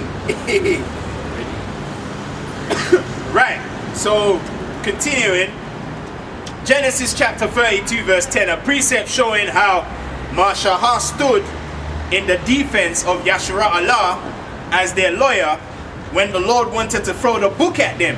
Okay, because that's what the lawyer does when it's game over. He goes like that, throws the book at you. They do that. Now it's a catchphrase. The judge. Yeah, sorry, the judge. Nah, he doesn't do it. He doesn't take the book. Literally do it. It's a saying to say that you're basically getting served, and you're being punished. They say, I'm going to throw the book at you. Yeah, I'm going to throw the book. Meaning you're going to get punished according to the law, in the full extent of the law, basically. Right, so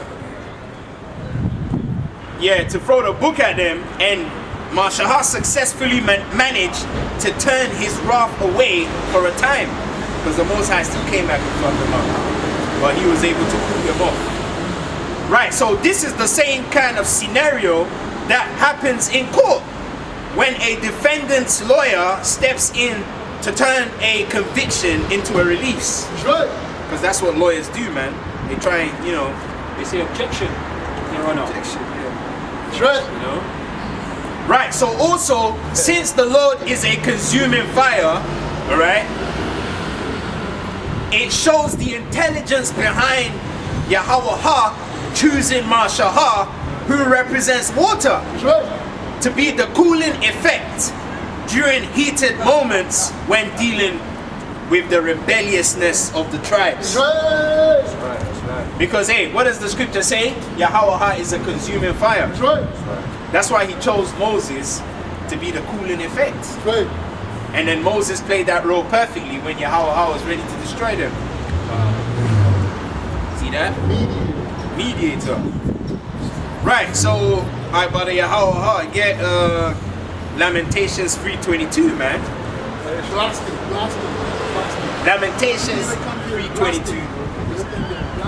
Yeah, stand forward. So yeah, because Yashara ran away in it, so we don't have a cameraman anymore. Naphtali, on your marks, get set. It was done. Hey, that brother was quick, He used to be walking down the road, and then before you blink, he's on the other side. He was quick, man. So he was bound to go anyway, because he was too quick, man. He had them speed moves. So. Let's get it. Okay, bro. Yep. This is Lamentations chapter 2 verse 22. Now, Thou hast called as in a solemn day my terrors round about, so that in the day of the Lord's anger none escape nor remain. Those that I have swaddled and brought up have mine enemies consumed. Right, did you see that?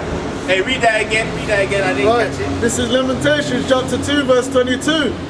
Thou hast called as in a solemn day my terrors round about. Hey, are you reading Yeah, you said, sure? you said Are you sure? Lamentations 2:22. No, 3:22. Not 2:22. No. It's not that. This is Lamentations chapter 3, verse 22. And it says, it is of the Lord's mercy that we are not consumed. It is what? It is of the Lord's mercies that we are not consumed. Right? Because his compassions fail not. There you go, that's it on that. Right, so Lamentations chapter 3 verse 22, a precept showing how Yahweh has set up key individuals, like in the case of Mashahah, to give Jake a way to escape his incoming wrath. That's right. All that is needed, Salakia. It says all that is needed is obedience. All that is needed is obedience. So that means all Jake has to do is just be obedient. But they refuse to, man. So that's why I said, you know, a lot of you guys are gonna get whacked over the head with this, man. And that's literally because they think we're joking, innit? It's a game. You're gonna find out. Right, so aside being the kingmaker, because really Levi is a kingmaker as well, because they used to anoint the kings, yeah. Right, Yeah, so even in Europe they did that because the Pope. yeah, the They're Pope, the one that used to the anoint. kingmaker, you see that? You know? Right, so it says, aside being the kingmaker tribe in Israel, most of the A-lister prophets, such as Isaiah, Ezekiel, and Jeremiah, to name a few, are all from the Lord's severed tribe of Levi, as they would often rebuke wicked kings and bring the law, statutes, and commandments to the remembrance of the people, pertaining to them being the most spiritual tribe in all Israel. Another scenario which showcases the extent of Levi's spirituality is the Dinah situation. Genesis 34:25. Genesis 34:25. Because remember, Dinah got taken advantage of by the Hamites. Right. Oh yeah. This is the book of Genesis. And also Levi didn't want no mixing. They didn't want their sister to mix with no Hamites. You see that? That's spiritual. Yeah, because remember Phineas, he did the same thing, innit? And that's why when you read Phineas today, what does he say? Get out, get out. It's the same guy, man. Genesis 34, what that is? 25. 34:25, It's yeah. the book of Genesis chapter 34, verses 25, and it reads, Stand forward there. and it reads, and it came to pass on the third day, when they saw that two of the sons of Jacob, Simeon and Levi, Dinah's brethren, took each man his sword and came upon the city boldly and slew all the males. And what? And slew all the males. And what? And slew all the males. Right, so that shows you Levi ain't nothing to be played with, man. Because a lot of brothers, they like to disrespect the tribe of Levi, but I wouldn't do that if I was you, mate. There's a reason why the Most High chose the tribe of Levi. Because really, if you want to get technical, Levi was the first tribe to put in work, man. Okay? Check the honey badger out. Check the honey badger out. You see? Right, so where we at? Right, so Genesis 34:25, a precept showing Levi's non-hesitation to execute judgment on the heathen for trying to defile the bloodline of Israel. Because that's what they were trying to do, they're trying to corrupt it. Because for the most part, Dinah should have married someone from Mesopotamia, or Syria. Because that goes back to Laban, Abraham, you know what I mean? The Shemite. The Shemites, Not a not a Hamite. Hamite. Shem. So the Hamites were trying to, you know, put some Hamilami blood there. The teeth, the line, the lineage, and that. You know what I mean? And that's why Levi made them circumcise themselves while they were hurting. Levi is cold, man. Levi is cold, bro. You see that? Hey, Moses was cold too, man. Of course. That's what I'm saying. Apostle Tahara was cold. He didn't kill an Egyptian. Egyptian hit him in the sands. That's cold, man. Right, so let's get it.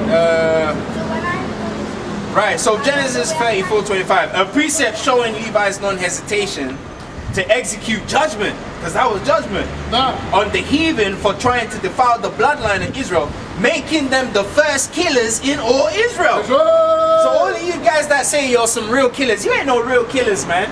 Levi are the real killers in Israel. If you go to Miami, Yeah.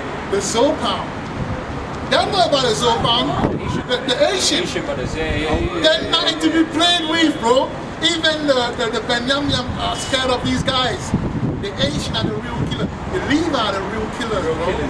They're the real killers. They're the real killers, man. Hey, every time someone trespassed against Yahweh, right? And it said he shall surely be put to death. Who do you think was doing that? The Avenger of Blood. The Levites were smoking their weed. And then they'll get the executioner, the Avenger of Blood. But you have to break down that thing, you know. Hey, brothers, don't go and smoke weed, you know. I didn't say go and smoke weed. Because the weed that's out there, that's not the kind of weed Levi was smoking. But like, also, they used to put it like in a it's like incense, and then it's like secondhand smoke. So like they put it, and then it's like in a room, and then inhale it. That's one. Second, it was pure. Today is some bullshit. Yeah, it's bullshit. Don't smoke that because it will mess you up. We say that all smoke kind of no.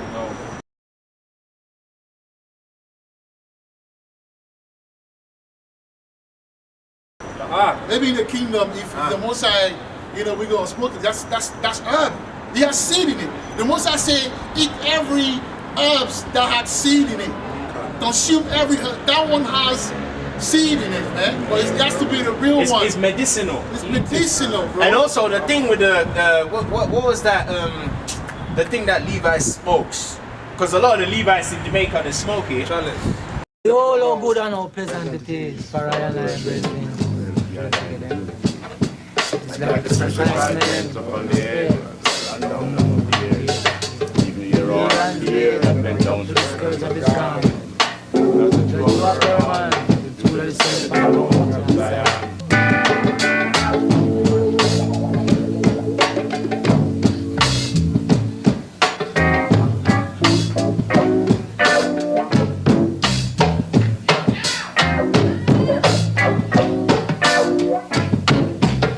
It's got a name in the Bible, I forgot.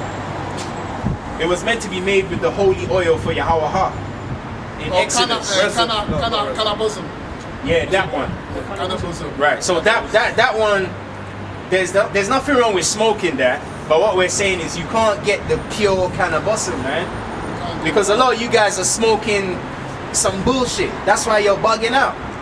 Because back then the Levites were smoking the good stuff. Okay. Because really, when you burn frankincense and myrrh, you're literally smoking frankincense and myrrh. There's something called passive smoking. When someone is smoking a cigarette and you walk past them and you breathe it in, you're smoking as well. Okay? So there's nothing wrong with that herb in the Bible. There's nothing wrong with that. It's how you use it. And also it's the one you're using as well, which is wrong. Okay? So like the brother was saying, in the kingdom we'll get the correct ones because everything has been defiled right now. So to be on the safe side, be careful. And also, if you think the line, check the components of the anointing oil. It was made of cannabis as well. Yeah, it's in there, yeah. And then even put it, whenever they're burning the incense, when they were about to make the Yahweh, they used to burn the incense. They put it of cannabis as well. So cannabis is not like something that, but it's just the way it's done today. Stay away from that one. The way they smoke today, the one that they cultivate right now, we're not talking about that. We're talking about cannabis. So please don't go and say that, oh, we say that smoking cannabis. No, don't do that. Don't do that. So brothers, leave that smoking alone if you can. You know, but if you can't, hey, just go to the travelers, man. Because the travelers, they got some good weed, you know. The guys who travel around in caravans and all that, because most of them go back to Levi as well. Because these, they call them pikeys. Most of them go, the gypsies, most of them go back to Levi, man. Because Levi was what? Exiled. Exiled as well. So the travelers, they don't have no, you know, they're in caravans, they've been exiled in a way, you know. Seven as well. Israel is in the four corners, man. They're everywhere, man. All tribes, there you go. Everywhere. See that? Integrated. And that's why those travelers, they don't pay tax. Yeah, exactly. And also they don't have no birth certificate. That's right. Why do you think so? Because they go back to Levi. Levi know? the free agent, isn't it? Yeah. But if you can, leave the smoking alone. But if you can't, make sure you get the good stuff. Okay? And don't mix it with And that tobacco today. Exactly. Because that's what they do to make it burn. Yeah. That's why they bug out. Because really, when you just put only the weed in the wrap and you smoke it, you have to keep lighting it. See what I'm saying? So that shows you that's not how we used to smoke it back then. That's what makes me believe that he was using the incense, because the fact that you have to keep lighting it, just how you have to keep lighting that. Yeah. You have to keep lighting that on its own, or else it's not gonna burn. It's not gonna burn, yeah. And And also, another thing as well, you're smoking it too much. Yeah, kinda. Because the fact that you go and keep lighting it, it shows you're not meant to take that many puffs. Just light it, just light it in a sense burner. How do you think Levi was able to kill all those people, man? You know how many niggas were getting killed in the wilderness? Let's get some precepts, man. Exodus. Levi killed a lot of people. You think they were just killing them with their clay? Nah, man, they was getting high, bro. That's a fact. Okay, because all that frankincense and myrrh, even the oil, when they were burning the oil, they were literally breathing that in. Yeah. Because the oil that the Most High told them to make, they were breathing it in, man. Just like how you're a passive smoker, so clearly they were smoking it. And that's what relaxed them, so they could execute judgment in the gate, man. I want you to get Exodus 32, man. Okay? Exodus 32. Levi killed a lot of people, man. Yeah, Miami, get that. No, Carafa, come on. 32, which one, man? Yeah, Carafashi. Yeah, Carafashi. 32, 1 second, Malachi. Right, Exodus 32 and 27. Bring that up. Yeah, man. Levi's been putting in work, man. How do you think Levi was able to catch all those bodies, man? Verses 27. You know? And it reads, and he said unto them, thus saith Yahweh, Ba'ashem Yahushai, Yahweh Ba'ashem Mashak Yahushai, put every man in his sword by his side, and go in out from the gate to gate throughout the camp, and slay every man his brother, and every man his companion, and every man his neighbor. Right. And the children of Loayah did and who? And the children of Loayah. And the what? And the children of Loayah. So imagine being told to go and kill your neighbor. You think you can just get, I mean, come on, I've been around killers before, man. You can't just get up and go and kill somebody. Okay?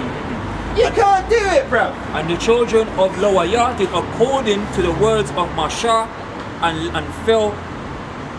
And there fell on that day, there fell of the people that day about 3,000 men. There you go. Only in one day. Just killing 3,000 men. That's the tribe of Levi for you. So all of you guys that are disrespecting the tribe of Levi, you gotta be very, very careful. Okay? You gotta be careful, man. Especially the Kahana Yachazakwala. No. Alright? You gotta be careful, man. No. And really, if you want to get deeper, you know, the Most High, he said what? This is a smoke in my nose. Right, what does that mean when you read that in Isaiah? And the Most High is a consuming fire. So that means the Most High is smoking all the time. Yeah, he inhales it. He's smoking. You know? Because when he came to Mount Sinai, he said the mountain smoked. Come on. And then also when you go into that mountain smoke, the Levi puts some incense, frankincense, and mix it with the cannabis. Yeah. So Yahweh himself, so he's smelling that. He breathed the thing, because that's the reason why he created it. There's an effect that comes with the cannabis. Because there's a reason why all these Levites are always smoking weed. Yeah, all those Rastafarians. Yeah, why do you think they're smoking that, man? There's a reason why they smoke that. Okay? Because it goes back to what? The priesthood, the priests. And when you go to Jamaica, they don't some of them put raw tobacco, but most of the time they put it in the chalice. Yeah. And they just like that. You gotta be strong to have it, like, you know. But that's the priest. That's what they used to do that back in time. Now they're back here in captivity doing the same thing. Without a shadow of a doubt, they were definitely doing that because doing it in a heathenistic manner. That's all the difference. They're doing it in a heathenistic manner. Like one famous example could be Snoop Dogg, you know what I mean? There you go. Yeah. They all still, yes. Okay, and also, you see what these niggas are doing is not right because they're overdoing it. You're not meant to smoke that much. It's like sugar. You're only meant to take a pinch, you know, or even salt, a pinch. But these guys, you see, that's the problem with Jake. Jake always overdoes things. When the Most High tells him you can do something, they just get over the top with it. Like Wiz Khalifa, I'm smoking all day, every day. That is an abomination unto Yahweh Bashem, Yahweh Habashem, Yahweh Shai. Smoking quarters a day. Malaka, it goes to show that nowadays that kind of is addictive. They put a lot of they put other things in there because it's not supposed to be addictive like that. It's all about that now, isn't it? Yeah. I mean, if anything, when they've done what they've done, they've eliminated the seed. So the factor of that, the seed, you can't even attribute that plant to being eaten as meat anymore. What they're doing, it's destroying the seed. Same with the GMO. It's the same with the GMO with the Oh yeah, how Snoop said, no sticks, no seed, yeah, no sticks. sticks. Yeah. All that kind of rubbish there. Don't be some sticks, there'll be some seed in there. What is it? You know? Alright. Right, so a precept showing Levi's non-hesitation. Alright, so being handpicked. Right, so Levi's were the first killers in all Israel, hence Moses also being handpicked by Yahweh, as he was also the first Israelite in Egypt to execute vengeance upon the heathen. Because Levi was the first patriarch to kill, and Moses was the first in the land of Egypt to kill. So that shows you Levi is about that wacky, man. How do you think Julius Caesar was able to take over? He came here and he was shaking hands. They was getting down, man. You know how many people they had to lay down before they established this place that you're calling England? You know how many people got laid out? They had to switch up Levi themselves and and also, it's easy to kill when you're always dealing with meat. You know how much meat Levi was cutting in the temple? The sacrifice, 1,000 bulls. It's in their spirit. They just cut the head off, chop the arm off, slit the stomach, open it up, take the guts out. That's like, you know, they're practicing how to gut you niggas, man. That's why if you fuck with Levi, you're gonna get gutted bowel to stand, man. And it's only a matter of time. And that's why through the spirit, the brother's name is Karata. It means to cut. I'm gonna slash you up, man. It's bad. Malaka, I want to speak quickly about that guy, that Levi, that had a situation with the Benyam. When they took his, when they had sex with his. Yeah. What did he do? He took the girl, he cut her up in 12 parts and sent it to all the tribe. And because of that, war began. So Levi was very serious, man. Yeah. Go on Judges, look at Judges. Judges 19, read it, man. And that was a form of joining. He joined all the tribes into battle against Manayamayana. Manayamayama was moving out of order them times there, big time. Man. So you see how Levi, the brother gave a beautiful example. You see how Levi unified the tribes against Benjamin. That goes back to join to the battle against Benjamin. So this new wine, man, you can't scoff against this new wine, right? But anyway, let's carry on, brothers. We got to finish this off. Right. So Moses being handpicked by Yahweh as he was also the first Israelite in Egypt to execute vengeance upon the heathen. So Exodus chapter 2 verse 11, Myanmar, real quick. Exodus 2 verse 11 to 12. Yeah, man, Levi is the real killer out here, man. You guys ain't about. Look at Levi out here. Even Apostle Tahara, man. You know how many battles he had to fight before he was able to give us the water doctrine. This is the book of These Exodus. are real warriors, man. You know, you gotta be a warrior to deal with our people. Book of Exodus chapter 2 verse 11. And it came to pass in those days when Marshal was grown, that he went out unto his brethren and looked on their burdens, and he spied an Egyptian smiting a Hebrew, one of his brethren, and he looked this way and that way, and when he saw that there was no man, he slew the Egyptian. And he what? He slew the Egyptian. He what? He slew the Egyptian. So Apostle Tahara is a real killer, man. Right. And you know, you see him like that, don't get it miscombobulated. And hid him in the sand. And when he went out the second day, behold, 2 men of the Hebrews strove together. You see, Jake is always fighting, man. What is wrong with you niggas? This new wine, you got that knuckle-headed nigga from South Carolina in his car. These niggas think they know the scriptures. What have you achieved with that? You're just gonna get whacked on the head, okay, with the wooden 10 Commandments, man. And you might think it's a game. Yeah, we're clowns. We're barbershop. What did that guy say? I forgot his name. He said we're like barbershop guys. You remember that guy that was chatting shit back in the day? We ain't forgotten about that, okay? All of you guys that be chatting shit, you're gonna get got, you know. All of you, man. Even when we was lying in wait, all of you guys that were chatting shit, man. Save the Kahana, obviously, second circle. You guys are gonna get dealt with. So like I'll just finish this off. 13, and when he went out the second day, behold, 2 men of the Hebrews strove together, and he said to him that did the what? Slaka. And he said to him that did the wrong, wherefore smitest thou thy fellow? Exactly, wherefore smitest thou thy fellow? So you can see how, but you can see how he was trying to create unity and peace. So that shows you the tribe of Lawaya. They're all about unity and peace. Yeah, they're about justice and righteousness. Yeah, man. So hey, let's get into it, Malaka. Yeah, I'm coming. I'm just right.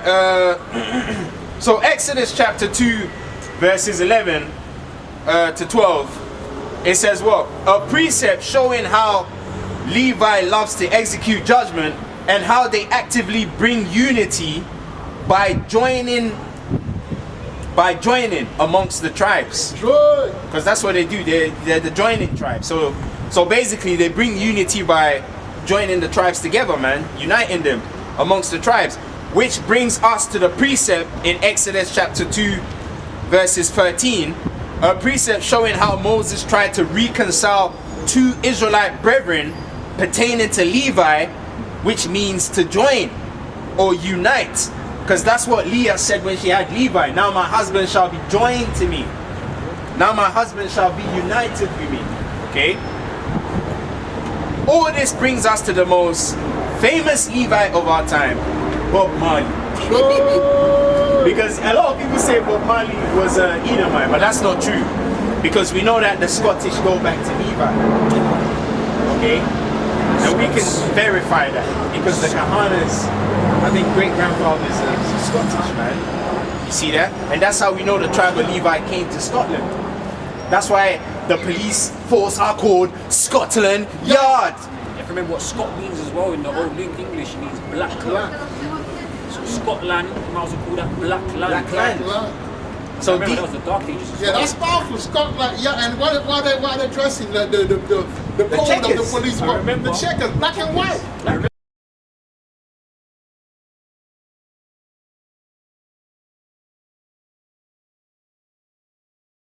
Levi. Remember the Knights Templars? They were Scottish, right? I remember they had fringes. You know, you seen under their knights. There'll be some images we'll be able to get. And you see them. You got the knight's helmet. You got the knight's armor, but you see they're wearing fringes underneath. Whoa. Exactly like this. Hey, even the Scottish curtains. It's got fringes, man. That's not. Levi energy. It's checkered. Levi energy, man. It's checkered, man. The eye. That's right. And also Ireland and Scotland, the same people. Yeah. The Irish people. And what's that eye called? It's called the iris. The iris. Oh, iris. And that's the human. The urim and the thummim, man. I'm going to go into that. Right, so... yeah, so the most famous Levite of our time is Bob Marley. Everybody knows who Bob Marley is. Bob Marley's dad was Scottish and his mum was Negro. So they say, oh, he was an Edomite. No, he was not. He was an Israelite, okay? Maybe his father was an Israelite foreigner. Yes. Right? Well, say we've got chocolate Edomite here. Yeah. You got Jake's white, looking like Edom. Yeah. You know? And also the Spirit beareth witness.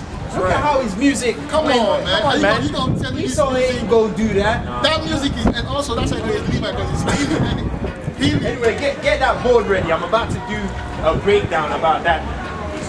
Right, after we do this breakdown, they're going to realize why Bob Marley is an Israelite. And then they're going to see that this new wine is no dope.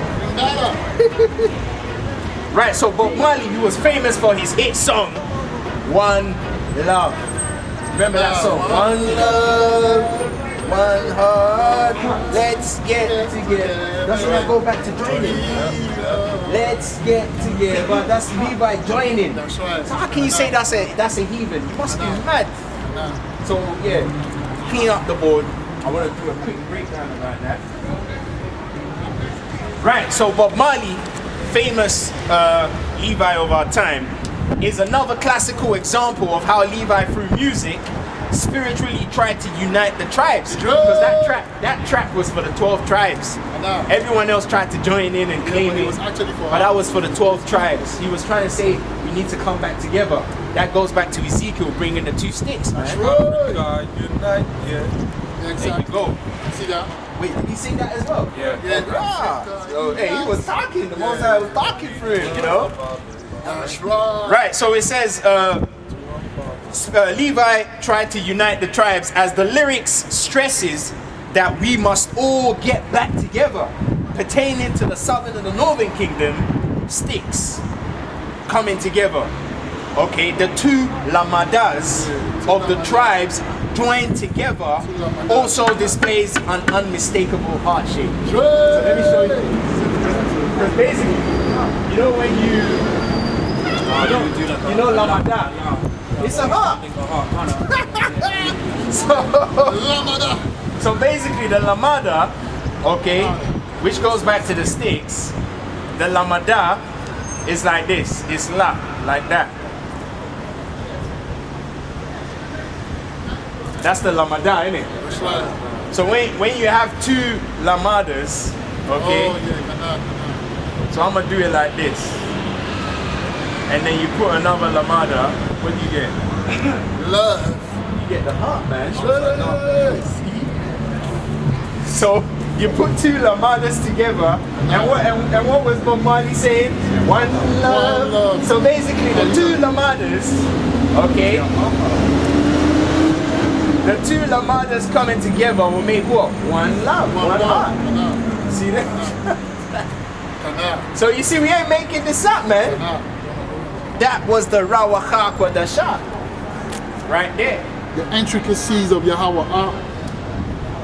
So the two sticks coming together is what? One love. It makes the heart shake. You know? Yeah, that's it. So hey, how can you get around that? Lamada equals what? Heart. One love, Bob Marley. Right. So the lamada is actually stuff. When he used the goat to heat, it's out of law that you do that. I was about to kind of say that as well. You know what I mean? So it's right there. It's right there. Lamada's being used positively. It's tough law. There you go, man. So 2 lamadas equals a heart shape. There you go, man. How can we make this up, man? So the law and the law, or the law of Judah, okay, and the law of Ephraim can be spiritually discerned as the basis behind this song. As most heathens foolishly played this song, thinking it was a melody to unite all the peoples. Whereas in actuality, it was a world famous song to unite the hearts of the Israelites, which in our time are pretty much scattered in all the nations of the earth. That's right. Mayama, get Deuteronomy 4:27. Deuteronomy 4:27. Let Mayama read it. Deuteronomy 4:27. Got you. You ready? This is Deuteronomy chapter 4 verse 27. And the Lord shall scatter you among the nations. Wait. Replay that. Okay, so this is Deuteronomy chapter 4 verse 27. And the Lord shall scatter you among the nations. Right. And ye shall be left few in number among the heathen. Right, so that shows you that Israel was among the nations. That's right. That's why Bob Marley sang that song. That's right. One love, let's get together. Basically putting that spirit out there. Let's all, you know, that's why all these heathens are thinking they were part of that song. It was a spiritual song. Even Bob Marley was doing that. He could have been doing that in that spirit, but spiritually, the Most High knew the vibration that he was pushing out there. Now the prophet can explain what actually those guys were doing. That's right. But they didn't even do what they were doing. They didn't even know it, but he can explain what it was. Yeah, this is Zephaniah. Come forward because your voice should be far away. Yeah, you just noticed that. Also, it's dripping from the top. This is Zephaniah chapter 2 verse 1. And it reads, gather yourselves together. Do what? Gather yourselves together. That's what we're doing. That's right. We're raising up the heads, we're gathering up. You see the priests are here. Hey, you got Cornelius here. Hey, the men of the Lord are here, man. Gather together, O nation not desired. That's right. You want to speak on that real quick, Monica? Oh, that precept. Yeah, because we are the nation not desired. Not all these heathens like everyone thinks Bob Marley was talking about. We are the nation not desired. That you see everywhere. Yeah? So we have to gather ourselves. That's right, man. So yeah, gather yourselves together. So there you go. So yeah, the brother made a beautiful point. We are the nation that are not desired. That's right. Everywhere we go, you know, nigga, nigga, nigga, stand over there. You know, come on now. Let's take this, man. This is the Most High actually showing us love. That's right. He said, I've made you the most undesired. So just come back to me, man. That's right. Right, so Deuteronomy 4:27, a precept showing how the Lord spread the nations out into all nations, the nation of Israel. Another contemporary to examine is the group the Fugees. Oh yeah, the Fugees. Which really is refugee, That's right. as being from Haiti. That's right. Because most Haitians are refugees in America, right? That's right. That's right. Right. So this country hosts a strong presence of the Levites taken from the Levitical city capital of Benin. Right. And also Apostle Tahara and Alaya Izara Bana Lawaya, aka Gorilla Hebrew, okay? Because that's what a lot of you don't know. Gorilla Hebrew goes back to Eliezer, okay? Eliezer was the son of who? Aaron. So the Most High brought all the bloodlines back for the main event. And it's funny because Gorilla Hebrew is light skinned as well. So you can't make this shit up, bro. Come on now, come on now. Open your eyes and it's funny, Apostle Tahara always. Assad as well, he's light skinned as well. Oh, right. Assad might be one of those guys around. Yeah, the Levites, yeah. The sons or whatever, or the grandsons of, yeah. you know, like, cause but then again, didn't it say Eliezer had two other brothers, Abihu and Abinah? They got killed because they burned strange fire. Oh, yeah. So that means you guys gotta be careful, man. You know? They burned the strange fire, man. Abihu and the other guy. The Most High killed them for burning strange fire. Awful, man. That's why we're saying, don't smoke that weed because, hey, it might be strange fire.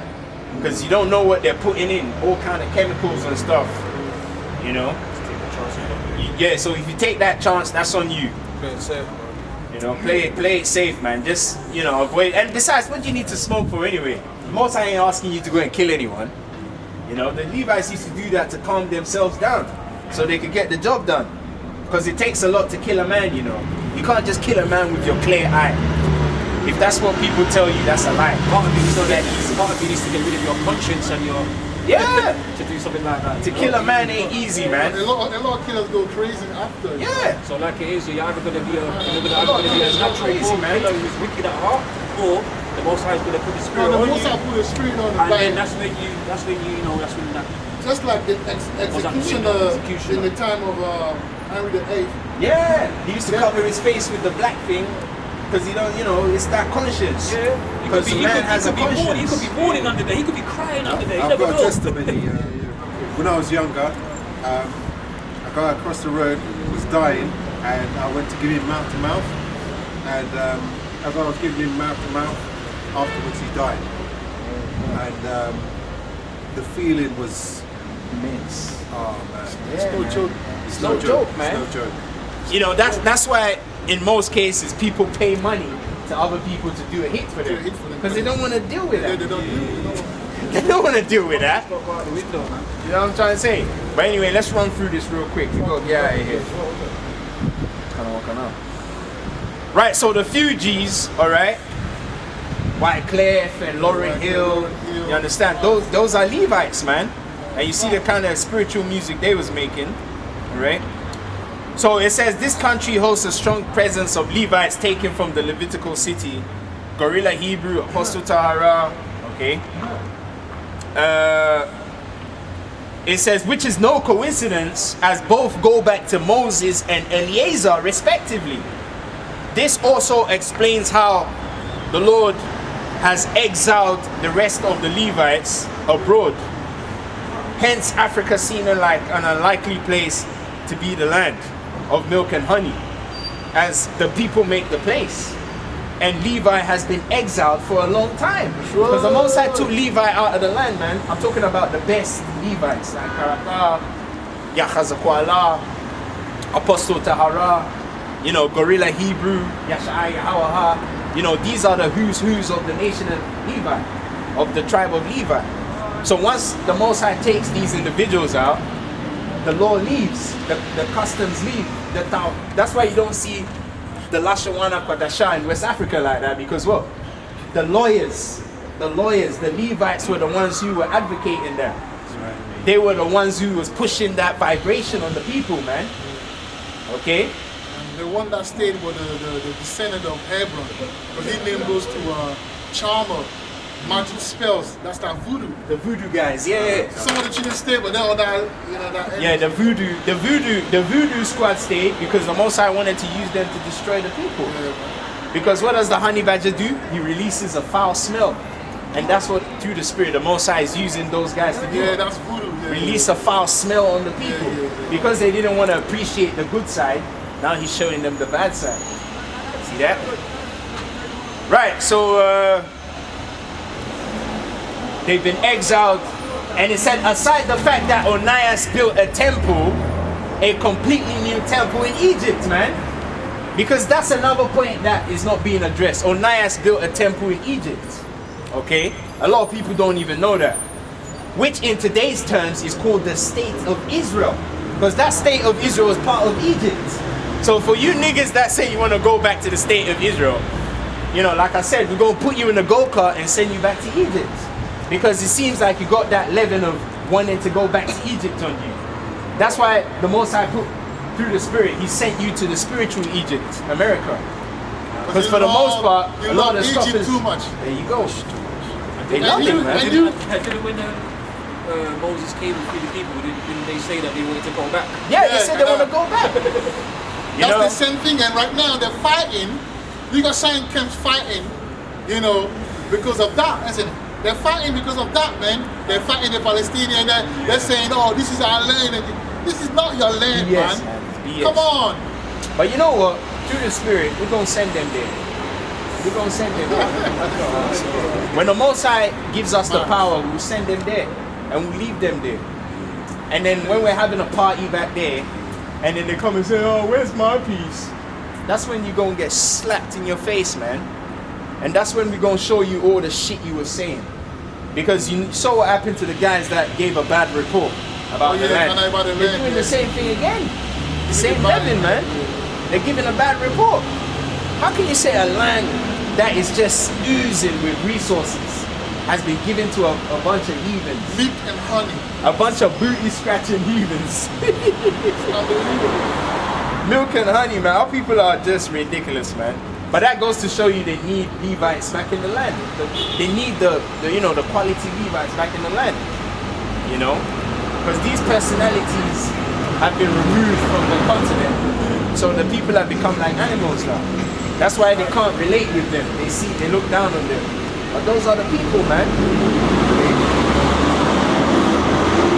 Just like how They used to say, what good thing can come from Nazareth? It's the same thing they're saying with West Africa. What good thing can come from there? That's why they see you, they see me, and I know those guys can't be the men of the Lord. There's no way, you know? But yet they don't deny that there's still Israelites in West Africa right now, living and dwelling. They don't deny that though. That's what I'm saying. They can't deny. No, that's it. There's a little remnant. There's a little remnant. Israel were countries. How can all the countries be extinct just like that? Every time the nation gets pillaged, another point we gotta make is not everyone was taken. They take the best. It's like a football team. When these big clubs come and swoop in for these players, do they take the entire team? They take the major players, the Ronaldos, the Messis, okay? They take the kings and the prince and they take the people that make the team what it is, man. And then they'll put someone like a taskmaster to watch over the other guys, to make sure no one rises up. Those are our presidents in Africa. Right? There you go. Sell out. It's just like how in the war times, isn't it? The village in the land, you ain't gonna kill off all the scientists. You can't do it. You're gonna keep them. You're gonna keep them. Yeah. You're gonna keep these guys because they help certain things. There you go. Certain weapons that were mashing you up. So you need to take. That's why they kept all the Nazis, isn't it? Yeah, they kept the Nazis. Yeah.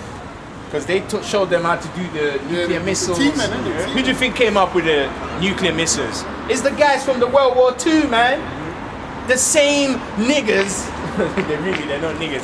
The same Edomites that were making the atomic bombs and all that. Okay. What's that German gun that was banned? The Howitzer or whatever. Howitzer. Yeah. It's basically a cannon. Howitzers, all of that. It's those guys, man. Half went to America and half went to Russia. End of story. So now you understand what's going on. That's right. Right, so yeah, we gotta finish up, man. It says Onias built a completely new temple in Egypt, which in today's terms is called the State of Israel. Right. As the landmass isn't even big enough to be called a country. And 12 tribes are actually 12 countries, man. So each tribe is a whole country on its own. So how can you fit 12 countries into a small piece of land? You guys are mad, you know. 12 countries into a small piece of land. You can literally walk from Gaza to Egypt. You can literally walk. That's what's happening now. The people in Gaza are fleeing into Egypt. So that shows you that is not the land of Israel, you dummies, man. Fighting for it. Now for real, it's very silly, you know. Even me, when I found out, I made a video about it. Against when the brother Ephraim, I died when he went to do on the live this guy Sakari. I did a video and I made a video against the fact that the land is in Africa. But once the evidence to the Malacca came on my table when I studied it, bro, I had to admit, man. Yeah, man. Do the same, bro. It only makes sense. The equator goes through there, you know. Yeah, the central. He said a large land where flows honey and milk. You telling me it's that little place over there? No. But like we said, you niggas that want to go there, you can have it. You can have it, man. Barren land, bro. You can have it. That is barren land. Barren land. Get built up anytime soon, right? We'll keep all the daughters of Shiloh to ourselves. We'll keep all the gold, the silver, the diamond, the cobalt. Oh, that's the spirit, you know. Because he said the fatness, right? Canaan goes to like them daughters of Shiloh. Yeah. Do you see some fat bomb There's nothing in that there, place? bro. There's nothing. Man. This guy. I'm telling you, these people are mad, you know. These guys are. They're sick in the head. That's what I'm saying. They're sick. So you know what? It might even be a beautiful thing that they don't think that's the land. So you can just stay away while the Most High just ushers us into the land, so we can just have a peace and quiet. Because we don't need your niggerisms and your mad shit. Okay? We've had enough of that. So maybe it's even a beautiful thing that they don't think that's the land. Yeah, man. It's grievous. It's really grievous. So right, so it says the 12 tribes are actually 12 countries, man. Soon to be made 12 continents. because they're gonna get bigger. In the kingdom, the Most High will expand the tribes. So the tribes will go from being 12 countries to being 12 continents. And then eventually, you know, who knows, maybe 12 planets. You see what I'm saying? Because that's going to get bigger and bigger and bigger and bigger. Exactly, there you go. Yeah, I say I'm going to my father. Yeah, many mansions. Many mansions. There you go. Those planets, man. You know? We're only going to get bigger because we're meant to multiply anyway. We don't die, we multiply. Can you imagine the type of woman Israel that will be birthed? Yasha Allah is definitely way bigger than what it is now. You know, compared to like, you know, when everything is put into place. Right, so the Fugees, all right, that we spoke about, Lauryn Hill and them, that refugee thing, I think one of the sons of Levi is called refugee. So put that in there, because through the Spirit, that shows you those, the Fugees are Levites too.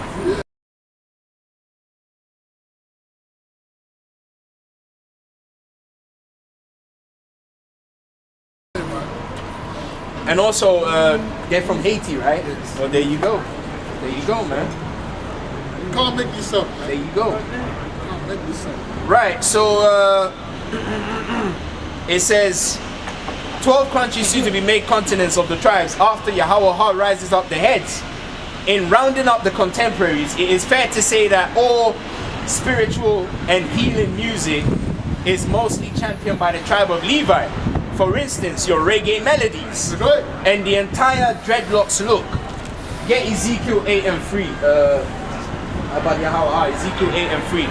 You know that dreadlocks look? It goes back to Levi. Bring it out. They also must add that GMS say that brothers are not supposed to have those long things because it goes into Ezekiel 4:44 when he said the priest shall pull their hair will not have locks. But those are the ones that the priests Right, go to war. Huh? They don't, the priests don't go to war. Yeah, because obviously it's a hindrance to have long hair. Yeah, because someone will pull it. Yeah, exactly. So, yeah, makes sense. Still. And I'm going to break that down because even, you know, most of the Gadites bald their hair, you know. You know that? Yeah, they bald because when you read Deuteronomy chapter 21 verses 5, it said the sons of Levi. It wasn't talking about all the tribes. When it says ye shall not have baldness on your head, it was talking to the Levites. Because that's why Mitch is always bald, man. Because the Gadites, they go to war. Your hair can be it can work against you. The enemy can grab your hair and pull it. So you keep your hair low, man, when you go to war. You know what I mean? You're swinging the sword. I mean, let's just use practical knowledge. Because when you read Deuteronomy, when it says Deuteronomy 21 and 5, you shall not have boldness.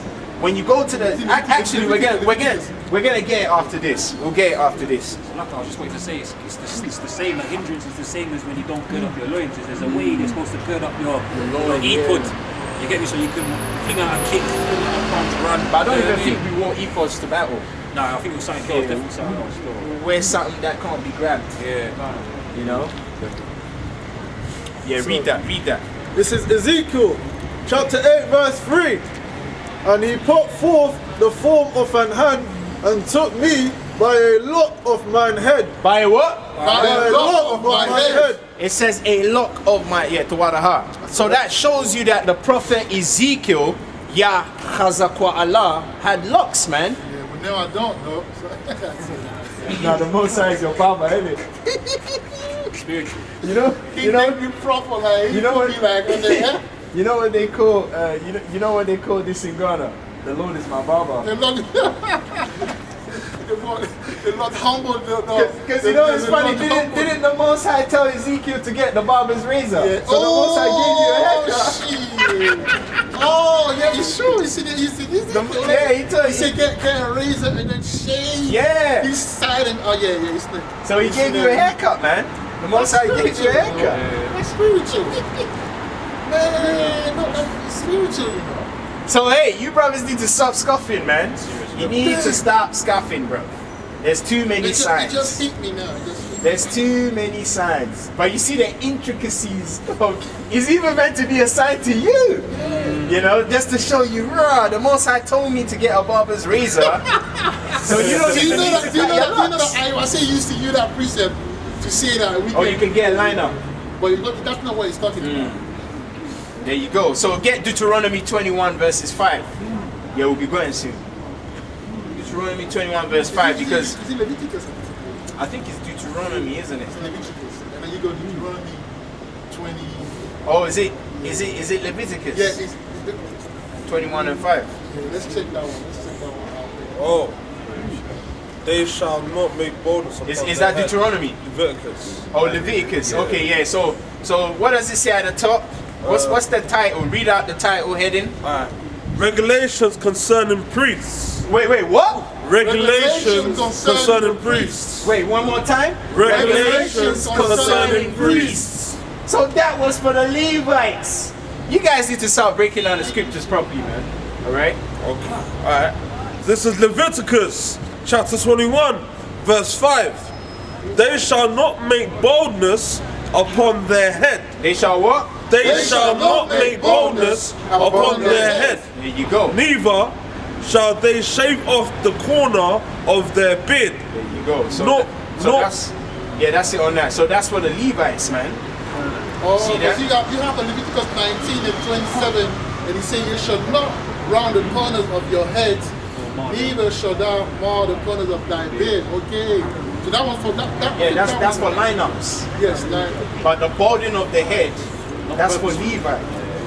So that means make the rest of the tribes, they can get low cuts. If it's going naturally, there's nothing you can do. It goes in it, but it's like in your purpose, getting rid of your hair. Especially if you're an Israelite that goes to war. You can't have locks. Someone's gonna grab your hair. Not unless maybe you braid it like mine, and then there's nothing to put. You know. So if you say you're gonna have to put it, I'll never not say it. Now, if you're a Levite, you can have your locks because you're a priest. You're in the temple. You understand? No, but It's just a bit of a hindrance to have it too long. Anyway, let's finish this up. It's getting late. Right. So Ezekiel chapter 8 verse 3. Ezekiel the prophet from the tribe of Levi sports locks, which is a classical look of the Levites and your local Rastaman. That's right. So all your Rastafari guys, most of them are Levites. Not all of them, but most of them are Levites. Leviticus 21 verses 5. A precept showing why most Levites will have locks. Moving ahead, we must now examine some of the sons of Levi to get a better understanding of the tribe and who they are today. Right, so the first Levite to examine is Gershon. So get Genesis 46 verse 11 and go to the outline of biblical usage for Gershon. Mayama. Genesis 46 verses 11. The outline of biblical usage for Gershon. Let's break down Gershon, one of the sons of Levi. The brother's going to bring it out. Let's run through this real quick. Gershon. So the outline of biblical usage for Gershon or Gershom equals exile. Equals what? Exile. Equals what? Exile. Right. That's it on that. The one I have. So that shows you most of the Levites were taken out of the land. Because look, once the Most High, is that in the shot, took the Ark of the Covenant out of the land, that was it, man. Hold on, Okay. just speak on that. Let me The Ark of the Covenant. Can you see it? let me bring it. Let me do something quickly. Yeah. Because Jeremiah took the Ark of the Covenant and left. He was gone, man. Yep. As you can see, that's it. You can see it. You can see it. They can see it. Yeah. Yeah, man. So put it back on us now. So the Ark of the Covenant, man. Once that was taken out of the land, it was game over, man. See? So the Most High actually exiled the Ark of the Covenant. That's He right. exiled it, man. He exiled it into one of the caves in Eastern Africa until the children are gathered together again. There you go. So Ezekiel chapter 8 verse 7, Ezekiel sports, okay. So Gershon means exile. The outline of its biblical usage, exile, shows how the priests were taken from the land, i.e. Aaron, okay, the high priest, who came back later as Julius Caesar to conquer Western Europe. Hence the Irish and Scottish going back to Levi. Okay? Island just means eye-land, which in most cases the eyeballs have black pupils and white corneas, which goes back to the Levi's decision-making Urim and Thummim, because the Urim and Thummim stones are black and white stones as well. Right. And it says most Masonic lodges also have checkered floors. The Freemason lodges, because that's Levi too, because Levi is a free Mason, meaning a free builder, meaning he's not counted, he's free, he's a free man. Free agent. He's a free guy. That's why most of these travelers, you know, they're free, man. You know, they don't pay tax, they don't have birth. Yeah, man. Hey, so get busy with this new wine. It says most Masonic lodges also have checkered, and also Freemason, free builder.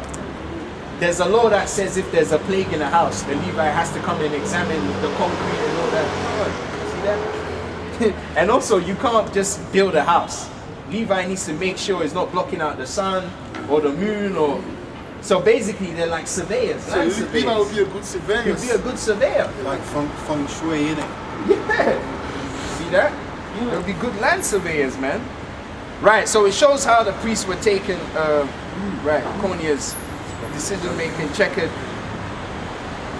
Right, so it says the checkers can also be traced back to Aaron's garments. Also, the honey badgers, which has a black and white fur. Okay, the true colors of Levi. Exodus 28 verses 4. So put that in the video about the checkers. Exodus 28 verses 4. It says a precept showing the word broidered.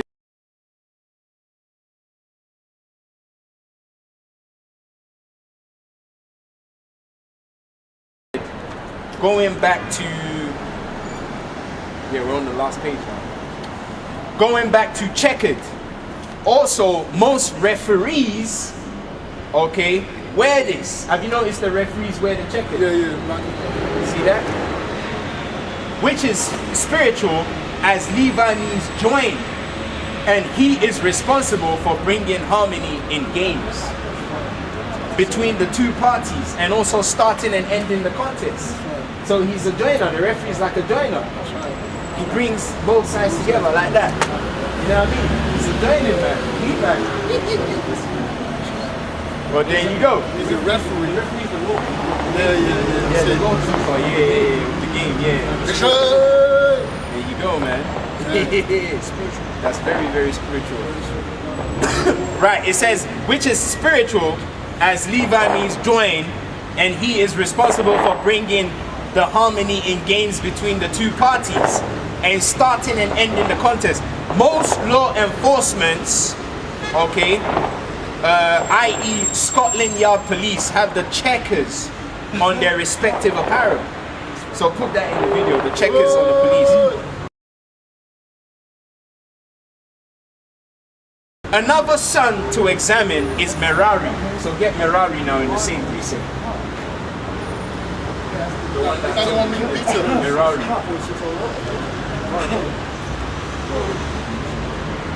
Exodus. Yeah, 46 and 11. So get Merari now, Merari. Read the outline of it.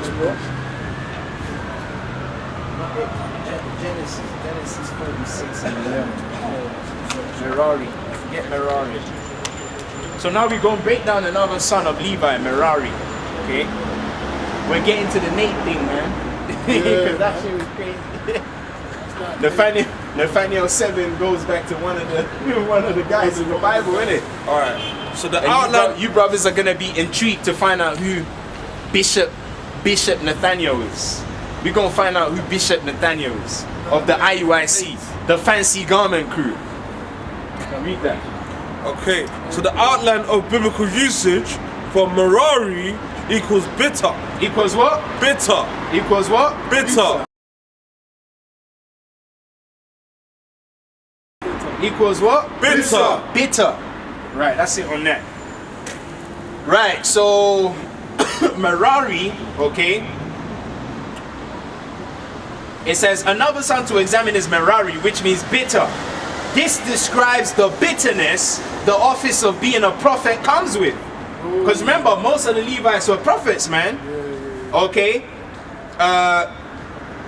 The office of being accountable. As most of the Levitical prophets were met with a bitter ending. So get Matthew 23 and 37, man. Damn it, man. Yeah, man. Shit. Bitter, bro. You know what I mean? Yeah, but it's not easy, man. Like, 23 and 37. I read it, man. Yeah. Let Karata read it. Matthew 23, 37. And through the Spirit, you know, that's Matthew, man. This is the book of Matthew, chapter 23, verse 37. It says, "O Yerushalayim, thou that killest the prophets." Thou that what? Thou that killest the prophets. Thou that what? Thou that killest the prophets. Yeah, that's it on that one. Right. So that shows you the prophets, hey, they had bitter endings, man. That's why Merari means bitter, okay? It says a precept showing the bitter endings of the men of the Lord undertaking the office of prophets. Revelations chapter 10 verses 9. You want to get Revelations 10 and 9 as well? So Revelations chapter 10 verses 9 will also show you something, because prophesying is what? Sweet. But the outcome of the prophecy is bitter. So that's why it says it will be sweet in thy mouth like honey, but bitter in thy belly. That's why they hate them after they digest it, they're like, no, we have to kill him. Yeah, That's why they hate saying brothers in the truth. This is the book of Revelations, chapter 10, verse 9. "And I went unto the angel and said unto him, Give me the little book. And he said unto me, Take it and eat it up, and it shall make thy belly bitter. And it shall what? And it shall make thy belly bitter. And it shall what? And it shall make thy belly bitter. Right? But it shall be in thy mouth sweet as honey." There you go. So that means prophesying, because look, once you speak the word, it's sweet, man. You know, it's sweet when you're prophesying. Yeah, you're telling them about themselves. But after you prophesy, what happens? The backlash. It's bitter, man. That's the digestion right there. So it will be bitter in thy belly, but sweet in thy mouth. See that? And that's what the men of the Lord go through, man. Hey, that's what we're going through with this new wine. We're enjoying bringing out the new wine, but we're not enjoying the response. It's sweet in our mouth like honey, but it's bitter in our belly. You know? There you go. I think this honey might be too bitter for them at the moment in time. You know, it's like they've got different strains of honey, you know. So it could be that as well as a spiritual little thing there. You know? You never know. So Revelations 10 and 9, a precept showing how the act of absorbing the knowledge, okay, to in turn go and prophesy is sweet like honey. But after prophesying, which pertaineth unto digesting in the belly part, the response from the people leaves all but a sour and bitter feeling in your gut. Which also explains Ecclesiastes 1 and 18. Ecclesiastes 1 and 18. Yeah, man. Because it says wisdom increaseth sorrow. That's right. See that? So it's like this new wine, man. You know, it's good, but it's pissing us off. Because brothers just can't get it. And it's annoying, man. It does increase sorrow, man. Because when you find out about this truth and this word and certain information, you know, and details, it'll lick you. It hits you. It hits you. And you have to move a certain way, you have to move a certain way, you can't touch certain way, you can't do this, you can't do that. It's a narrow path, man. It's a straight path. So this is Ecclesiastes chapter 1 verse 18. Bring it up. "For in much wisdom is great grief, and he that increaseth knowledge increaseth sorrow." Increase of what? Increaseth sorrow. Yeah, that increases sorrows, man. See that? Right, so wisdom will increase, but so will the anger and hurt at the masses not being able to come to the understanding you possess. Another infamous son of Levi to look at is Korah. So get the definition for Korah. Korah. K-O-R. So we're going to do Korah, man. And I'm sure by now you've got an idea of who Korah might be. Because remember, Korah was the Levite that came up against Moses. So Korah was the one who came up against Moses. And there's one guy in Israel today that's going up against Apostle Tahar, man, all the time. Yeah, all the time. Hey, the Spirit beareth witness, man. Alright, guys. So what does Korah mean? So Korah equals bold. Equals what? Bold. Equals what? Bold. Equals what? Bold.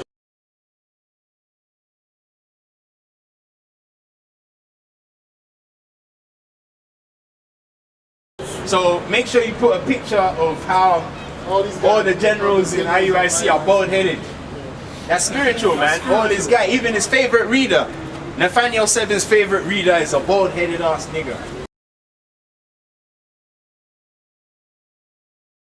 Okay? Bald, bone, knucklehead. So put the picture in there, man. The guys that he started IUIC with, they're all bald-headed, man. Most of them anyway. 90% of them are bald-headed. So that's spiritual to show us who Korah is. So you can't say we're making this shit up, man. And we're going to further prove it. Right. So it says,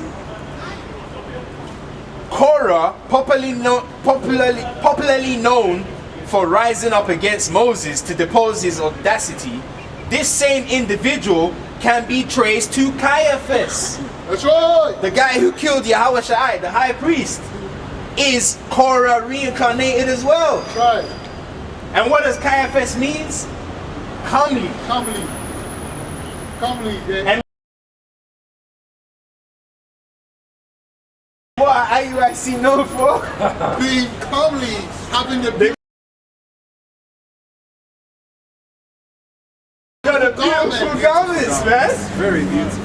That's right. They got the shiny garments. You know, they got the sisters on there. Now, you know, that's why through the Spirit, a lot of you sisters join IUIC. It's because it looks good. And that goes back to Caiaphas, because remember, Caiaphas means what? Comely.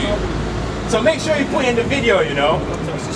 So this is really for you sisters out there, because we know you see us in the E-pods looking basic. You know, we don't even have a camera crew. We're not professional. We don't got the subtitles. We don't have the fancy Passover sessions and, you know, the cave views. That's all a deception, you know. Because the guy that killed Yahushua, his name is Caiaphas. And Caiaphas means comely or beautiful, man. That's what IUIC come with. That beauty, that glory. That comfort, everything is nice. Yeah. And in most cases, a lot of sisters are going to join IUIC because of that.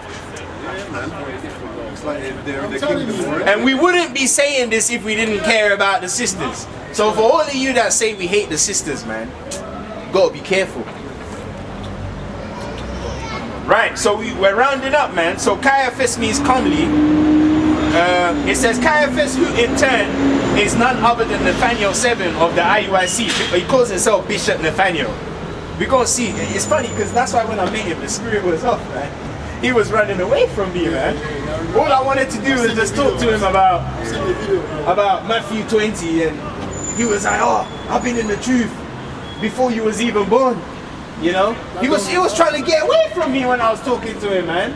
He didn't want to. So that was spiritual, man, because that's the man who crucified Yahushua. He was the guy who conspired. Yeah, he the one that conspired. He was like, "Yo, get him because we don't know." They got false witnesses against him as well. That's why he was mocking the name of the Lord. That's right. That's spiritual, man. That's why he was mocking the name of the Lord. Because he is the same guy from the wilderness as Korah, and in the New Testament as Caiaphas. So this new wine, man, you guys that are coming up against the new wine, oh boy, I can't wait, man. Right, we're nearly done, brothers. Right, so Nathaniel 7 of the IUIC. This conclusion can be met at the simple fact that all his top generals are bald. Okay? And also Korah means bald. His son, and also, you know, Korah has a son called Assir. You get the meaning for Assir. A-S-S-I-R. This one is going Assyria. as A-S-S-I-R. This one is going to show us beyond any reasonable doubt. Okay? One of the sons of Korah. Korah was famous. He was famous in the congregation.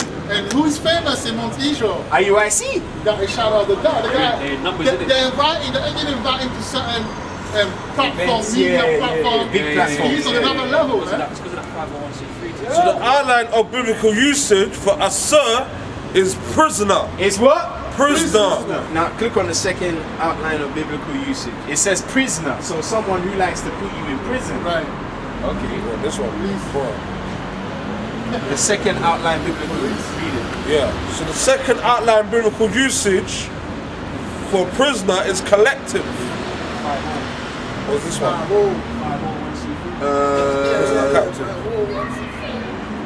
Yeah, captive. So it says prisoner, captive. I think you got to go in it again for a third time. Yeah, prisoner, captive, bondman. Yes. You see that? Oh yeah, there you go. So the fourth biblical, say the fourth biblical. We have to go in 4 times. 4 times. So the fourth biblical outline usage. Read it. Read all of it. All right. So the fourth biblical outline Usage for asir, the son of Korah, is what? So number 1 is tie, to tie, To bind, what? to tie, bind, imprison. Did you hear that? To tie, bind, and imprison. Didn't those guys from IUIC hold the guy down? And wait for the fence. Oh, come on, man. That's them, bro. Pack up and leave.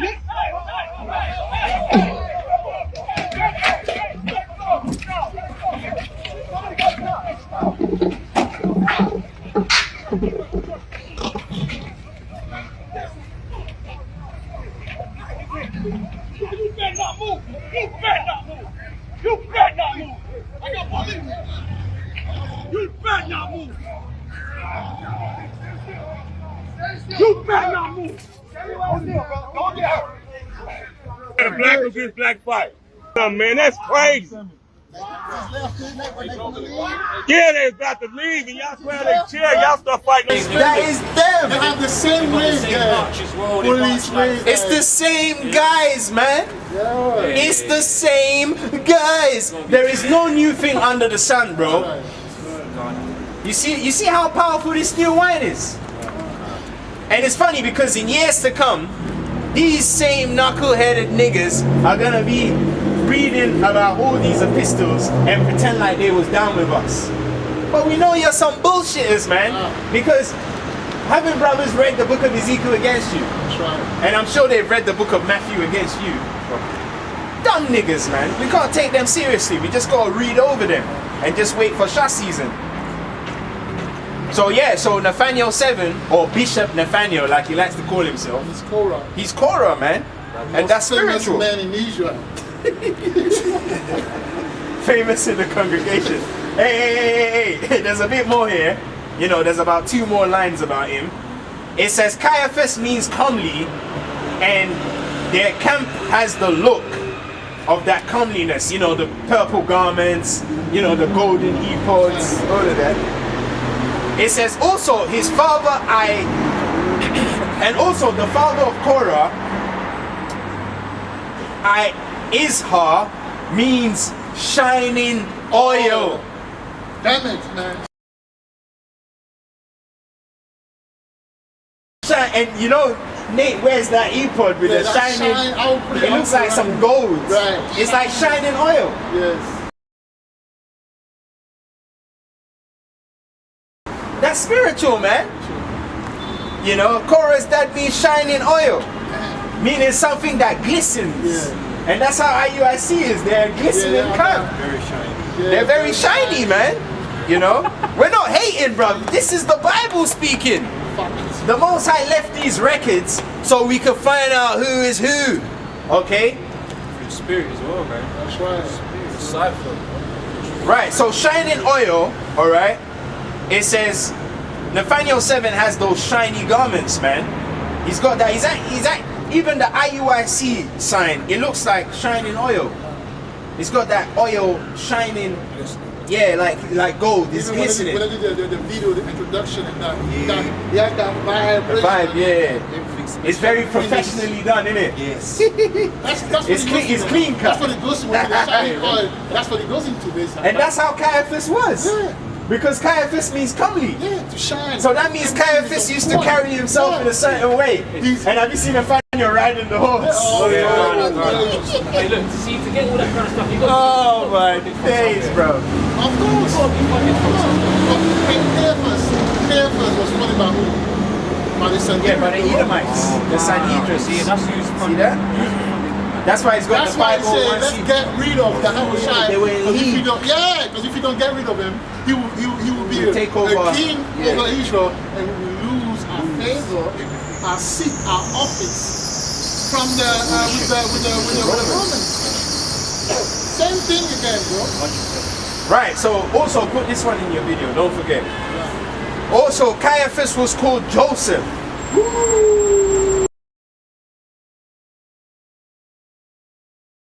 And Nathaniel 7's right-hand man is called Yawasap. Yawasapa, but they say Yawasap. They call him, Deacon Yawasap. I know him, man. the one with the glasses. Yeah, the one. Caiaphas was called Joseph, man. I think that's the one that was saying he's gonna. Yeah, the one with the glasses. Brothers in jail. If you got a warrant out, you're going to jail. You know, if you're wanted for any reason, you're going to. That's not brotherly love, man. Hey, that's that spirit. That's that spirit tying and binding. That's that Maccabee spirit as well. And they always say in Rizal they went out wicked. They went out wicked men. They went out wicked men. Hey, that's it on that, man. So so Nathaniel 7 is Caiaphas. And he's also Korah. Sure. And that's the new wine. I've met him before, even though he tried to run away. Because really he's a wicked man. And we just showed you. So you sisters that follow that fancy garment shit, that's on you, man. That's on you, man. Because you sisters think that we don't love you, we hate you, but we're looking out for you. No, because we love you in a peculiar manner. We don't love you like Jake love, but we love you in a real manner. You know what I'm saying? Not that fake love, fake. You know what it is? Fake love. We love our brothers like the Heavenly Father would love right, because your father's gonna beat your that's car. Right. If you step wrong, he's gonna give you that punishment, innit? But it's righteous. But you're right. So it's the same way how we love our brethren. We love you, but we have to tell you where you're going off. And if it doesn't sound good, it doesn't sound nice, it feels rude, bro. It's just how it is. Mike doesn't say, I'm gonna beat you till you love me. Yeah. I'm gonna beat you till you love me. Lift up that voice like a prophet. Say, spare not. Spare not. It doesn't matter about your feeling. If you're going off or if you're just doing something wrong, we got to correct you. There you go, man. Anyway, with that, we're gonna close out. We're gonna face the east, all right? And we're gonna say Kala, Halala, Halala, Yahawaha, Yahawaha, Shama, Yahawashi, Yahawashi, Rakatha,